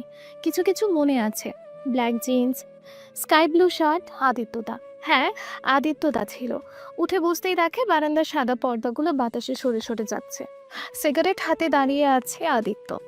উঠতে দেখে ফিরে এলো তার কাছে, কিন্তু অর্থি তাকে স্পর্শ করতে দিতে নারাজ। কেন করবে সে? কোন অধিকারে? বেশ খানিকটা তর্ক বিতর্ক হয়। অর্থির এক কথা, সে অপবিত্র কেন তাকে আদিত্য স্পর্শ করবে? তার থেকে তাকে মেরে ফেলুক, কারণ সে তো আত্মহত্যা করতেও পারছে না। আদিত্য রেগে গিয়ে বলে, মরবি? মরতে চাস? আচ্ছা, মারবো। তার আগে এখানে সিগনেচার কর। এটা কি? তোর মৃত্যুর পর তোর শরীর তুই স্বেচ্ছায় দান করছিস। অর্থি একবারও চিন্তা না করে সাইন করে দেয়। তারপর আদিত্য তাকে হাত ধরে টানতে টানতে বাহিরে নিয়ে যায়। বাহিরে গিয়ে অর্থির চোখ ছানা পড়া। কি দেখছে এসব? চারপাশে শুধু পানি আর পানি। পানির মধ্যে ভাসমান কটেজে। তার মানে কি আদিত্যদা ওকে নিয়ে সিঙ্গাপুরে আছে? কেননা বিয়ের পর ওদের এখানে আসা নিয়ে আদিত্যর প্ল্যান ছিল। পানি খুব ভয় পায় সে, হাত পা খুব কাঁপছে। আদিত্য হাত ধরেই পেছনে দাঁড়িয়ে। খুব কান্না পাচ্ছে অর্থির। সে যে আর একটা নিশি হতে চায় না, চাইছে না সে রুষাও তার মতো কষ্টও করুক। আদিত্যদা কেন বুঝছে না? উপরওয়ালা কেমন পরীক্ষা নিচ্ছে? অতীত থেকে ছুটতে গিয়ে অতীতে জড়িয়ে যাচ্ছে সে। আদিত্য হালকা ধাক্কা দিতেই পানিতে পড়ে যায় অর্থে। আদিত্যর মুখে পৈশাচিক হাসি। তুই তো মরতে চাস, তাই না? নে মর, যা। অর্থি পানির মধ্যে হাত পা ছড়তে থাকে। সে যে সাঁতার পারে না। যাক, বেশ ভালোই হলো, মরেই যাচ্ছে সে। আদিত্যর বড্ড হাসি পাচ্ছে। অনেকদিন পর অর্থি আষ্টে পৃষ্ঠে জড়িয়ে ধরেছে। অনেকটা পানি খেয়ে নিয়েছে। আদিত্য অর্থিকেই দিওয়ানে শুয়ে দিয়ে ওর পাশে শুয়ে পড়ে। বড্ড জোরে জোরে শ্বাস নিচ্ছে। অর্থির পানিতে ফোবিয়া আছে। বেশি পানি প্রচণ্ড ভয় পায়। সেবার সবাই মিলে সেন্ট মার্টিন গিয়ে এক মুহূর্তের জন্য আদিত্যের হাত ছাড়েনি। আদিত্যর হাত ছাড়তে হলে আগে আয়ান এসে এক হাত ধরতো, তারপর। অর্থি কিছুটা শান্ত হয়েছে। অর্থির অস্থিরতা আরেকটু বাড়াতে ক্ষতি কি? অর্থিকে সুযোগ না দিয়ে আদিত্য ঠোঁটে ঠোঁট রাখে। একে তো পানি থেকে উঠেছে, আর এক আদিত্যর এমন ব্যবহারে অর্থির বেশ কষ্ট হয় দম নিতে। আদিত্য বোঝে অর্থি অনেকটা শান্ত হয়ে এসেছে। আদিত্যর ঠোঁট অর্থির গলায় নেমে এলে কিছুক্ষণ পর যখন ওর বুকে মাথা রাখবে, তখন অর্থি আদিত্যকে সরিয়ে দেয়। আদিত্য অর্থির এমন ব্যবহারে প্রচণ্ড রকম রেগে যায়। এক হাত দিয়ে গলায় চাপ দিয়ে বলে, এই বউকে রূপ মাথা রাখতো, তাই না? তাই তুই এমন করছিস? এবার উঠে সত্যি মনে হচ্ছে মরে যাবে। আয়ান জলদি জলদি সবকিছু গোছাচ্ছে। দ্রুত সিঙ্গাপুর যেতে হবে। আপু ওখানেই আছে। যেতে 4.5 ঘন্টার মতো লাগবে। এক মুহূর্ত ভাবলো, আবার কি ভেবে যেন আজকে টিকিট ক্যান্সেল করে দিল। প্রয়োজন আছে। আদিত্য ওর থেকে একা কিছু সময় থাকতে দেওয়া প্রয়োজন। হয়তো সব ঠিকঠাক হবে, কিন্তু সে তো তার বোনকে চেনে, এত সহজে মানবে না। হারলাম। আদিত্য তাকে সহ্য করার ক্ষমতা দিক, কারণ অর্থে ইমোশনাল হলে সামনের মানুষের মাথা কাজ করার মতো থাকে না তার করা কাজে। নিজেকে যে সে বর্বরভাবে অত্যাচার করার ক্ষমতা নিয়ে জন্মিয়েছে। আদিত্যর রাগ, মান, অভিমান, সহ্য শক্তি, ভালোবাসা, অবহেলা সব কিছুর মাফ কাঠি অর্থি। হ্যাঁ, হয়তো সে ভুল করেছিল, কিন্তু 4 বছর শুধু কষ্ট পেয়েছে।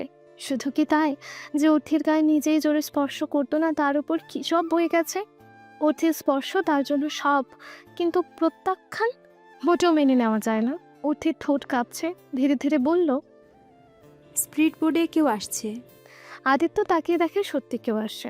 অর্থিকে কোলে নিয়ে ওয়াশরুমে রেখে আসে। শ্যাম্পু করে জলদি বের হবে, নইলে। নইলে কি আবার মারবে? মেরেই ফেলো না। আদিত্য কিছু না বলে অন্য ওয়াশরুমে গিয়ে ফ্রেশ হয়ে চেঞ্জ করে বের হয়। আদিত্য খাবার অর্ডার করেছিল, তাই নিয়ে এসেছে। 15 মিনিট হয়ে গেল, মেয়েটা বের হয়নি। ভেজা কাপড়ে কাঁপুনি ধরে গেছে। কি পরবে? কাপড় কই? আদিত্যর হঠাৎ মনে হলো, ইস, কাপড় তো দেওয়া হয়নি। নক করে কাপড় দিয়েই চলে এলো। খাবার টেবিলে গোছাচ্ছিল সে। অনেকদিন পর আজ আবারও দুজনে একসাথে।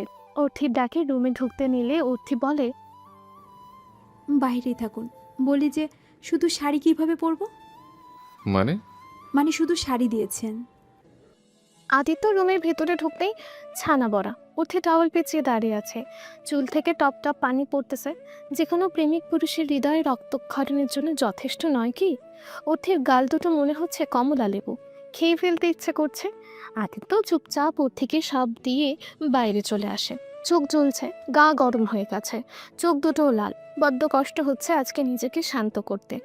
বেশ খানিকক্ষণ পার হলেও অর্থি আসে না। আদিত্য গিয়ে দেখে শুয়ে আছে। কোলে তুলে নিয়ে খাবার টেবিলে। কথায় কথায় কোলে তুলেন, ভালো লাগে না? আদিত্য চুপচাপ। খাবার মুখে দিতেই অর্থি সরিয়ে দিয়ে বলে, আমাকে এখানে কেন নিয়ে এসেছেন? নিজের রক্ষিতা বানানোর জন্য? এবার ডাক ওঠে, কষিয়ে থাপ্পড় মারে। এই নিয়ে 3বার থাপ্পড় খেলো। অর্থি চুপচাপ বসে আছে। আদিত্য আবারও খাবার এগিয়ে দিতেই চুপচাপ খেয়ে নিল। দেখতে দেখতে 2 দিন কেটে গেল। আদিত্যর সাথে এখানে আছে, তবু শুধু আদিত্য খাওয়ার সময় ওর কাছে আসে, খাইয়ে দিয়ে চলে যায়। মাঝে মধ্যে কথা বলতে নিলে দুজনের ঝগড়া লাগছে। অর্থির এক কথা, কেন সে এখানে?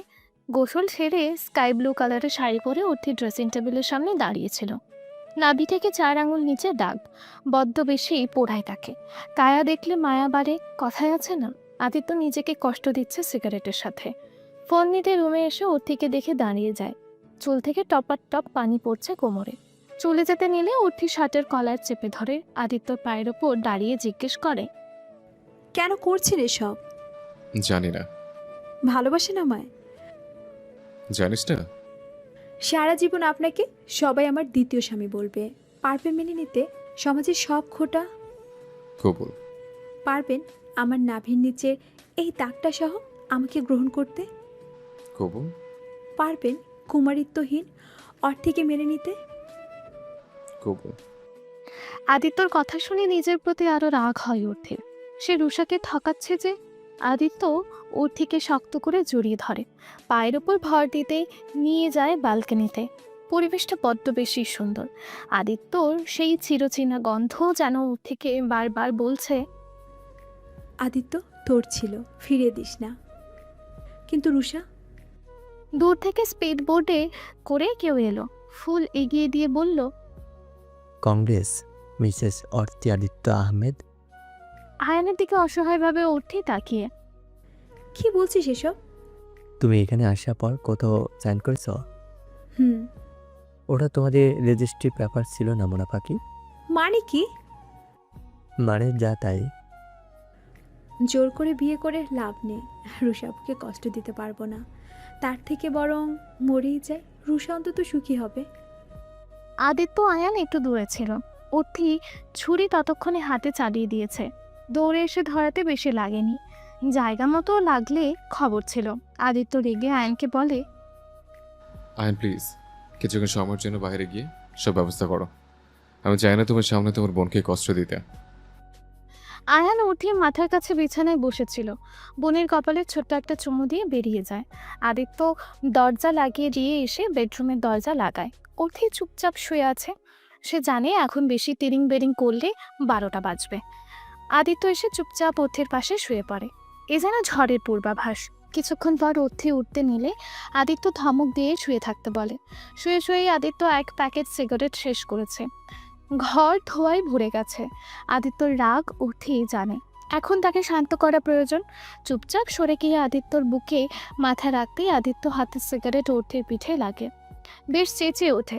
চিৎকার বন্ধ করতে আদিত্য ঠোঁট রাখে অর্থির ঠোঁটে।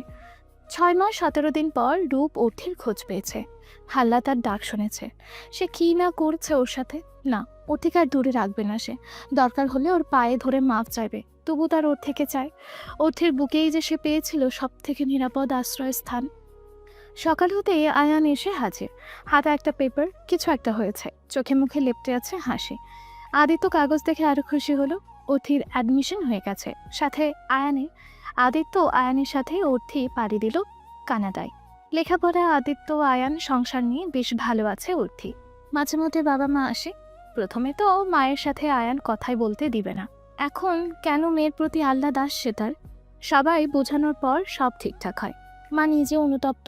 রুষার ব্যাপারটা জানার পর অর্থি বেশ রেগে যায়। এটা আশা করেনি, কিন্তু আয়ানের সাথে পেরে ওঠেনি। রুষার শাস্তি কমাতে পারেনি। দেখতে দেখতে কেটে গেল 2 বছর। অর্থিকে আগের মতো অনেকটা স্বাভাবিক হয়ে এসেছে, কিন্তু ওই যে দাগ, অর্থিকে অতীত ভুলতে দেয় না। আদিত্য অধিকার চায়নি, অর্থিও দেয়নি। অর্থি আশেপাশে আছে, এটাই অনেক। তাছাড়া কিছু সময় দেওয়া প্রয়োজন। ছুটির দিন রান্নায় সবই অর্থিকে সাহায্য করছিল। আটা মারতে গিয়ে আদিত্য আয়নের সাথে অর্থির যাচ্ছে তাই অবস্থা। অর্থি দুজনকে কিচেন থেকে বের করে দিয়েছে। অর্থি ইদানিং বেশ জনপ্রিয় লেখিকা। জীবনে পাওয়া শিক্ষা, অবস্থা, পরিবেশ মেয়েটিকে অনেক শিখিয়েছে। তাছাড়া এখন সে সিরিয়া নিয়ে বেশ লেখালেখি করে আলোচনায় উঠে এসেছে। আয়ান আদিত্য ওর বিয়ের কাজ করছে। এত এত mail, message, voice clip check করছিল দুজন। কিচেনের ভেতর টেবিলে বসে এইসব করছিল। হঠাৎ একটা ভয়েস ক্লিপ দেখে, সেন্ড ফ্রম বাংলাদেশ। হয়তো কোনো ফ্যান দিয়েছে। ওঠে রান্না শেষ, টেবিলে খাবার দিতেই আদিত্য রেকর্ড অন করে। কেমন আছো অর্থি? আশা করি অনেক ভালো আছো। চিনতে পেরেছো? হয়তো বা হয়তো না। আমি নিশি, যে তোমার সব কেড়ে নিয়েছিলাম। জানো তো অর্থি, যখন তোমার বাচ্চাটা মারা গেল তখন আমি মনে মনে বেশ খুশি হয়েছিলাম। কেন হব না? রূপকে যে পিছুটার থেকে মুক্তি পেয়েছে ওরা। হয়তো ওরা বেঁচে থাকলে কখনো রূপ আমার হতো না, কিন্তু সন্তান হারানোর কষ্ট যে কি বোন রে, আমি এখন বুঝি। জানো তো, তুমি চলে যাওয়ার পর বুঝতে পারি আমি কনসিভ করেছি। খুব খুশি হয়েছিলাম সেদিন, কারণ আমার সব স্বপ্ন পূরণ হতে চলেছে। কিন্তু কিন্তু যখন 8 মাস চলছে তখন দ্রুত ছুটতে গিয়ে পা ফসকে পড়ে যাই।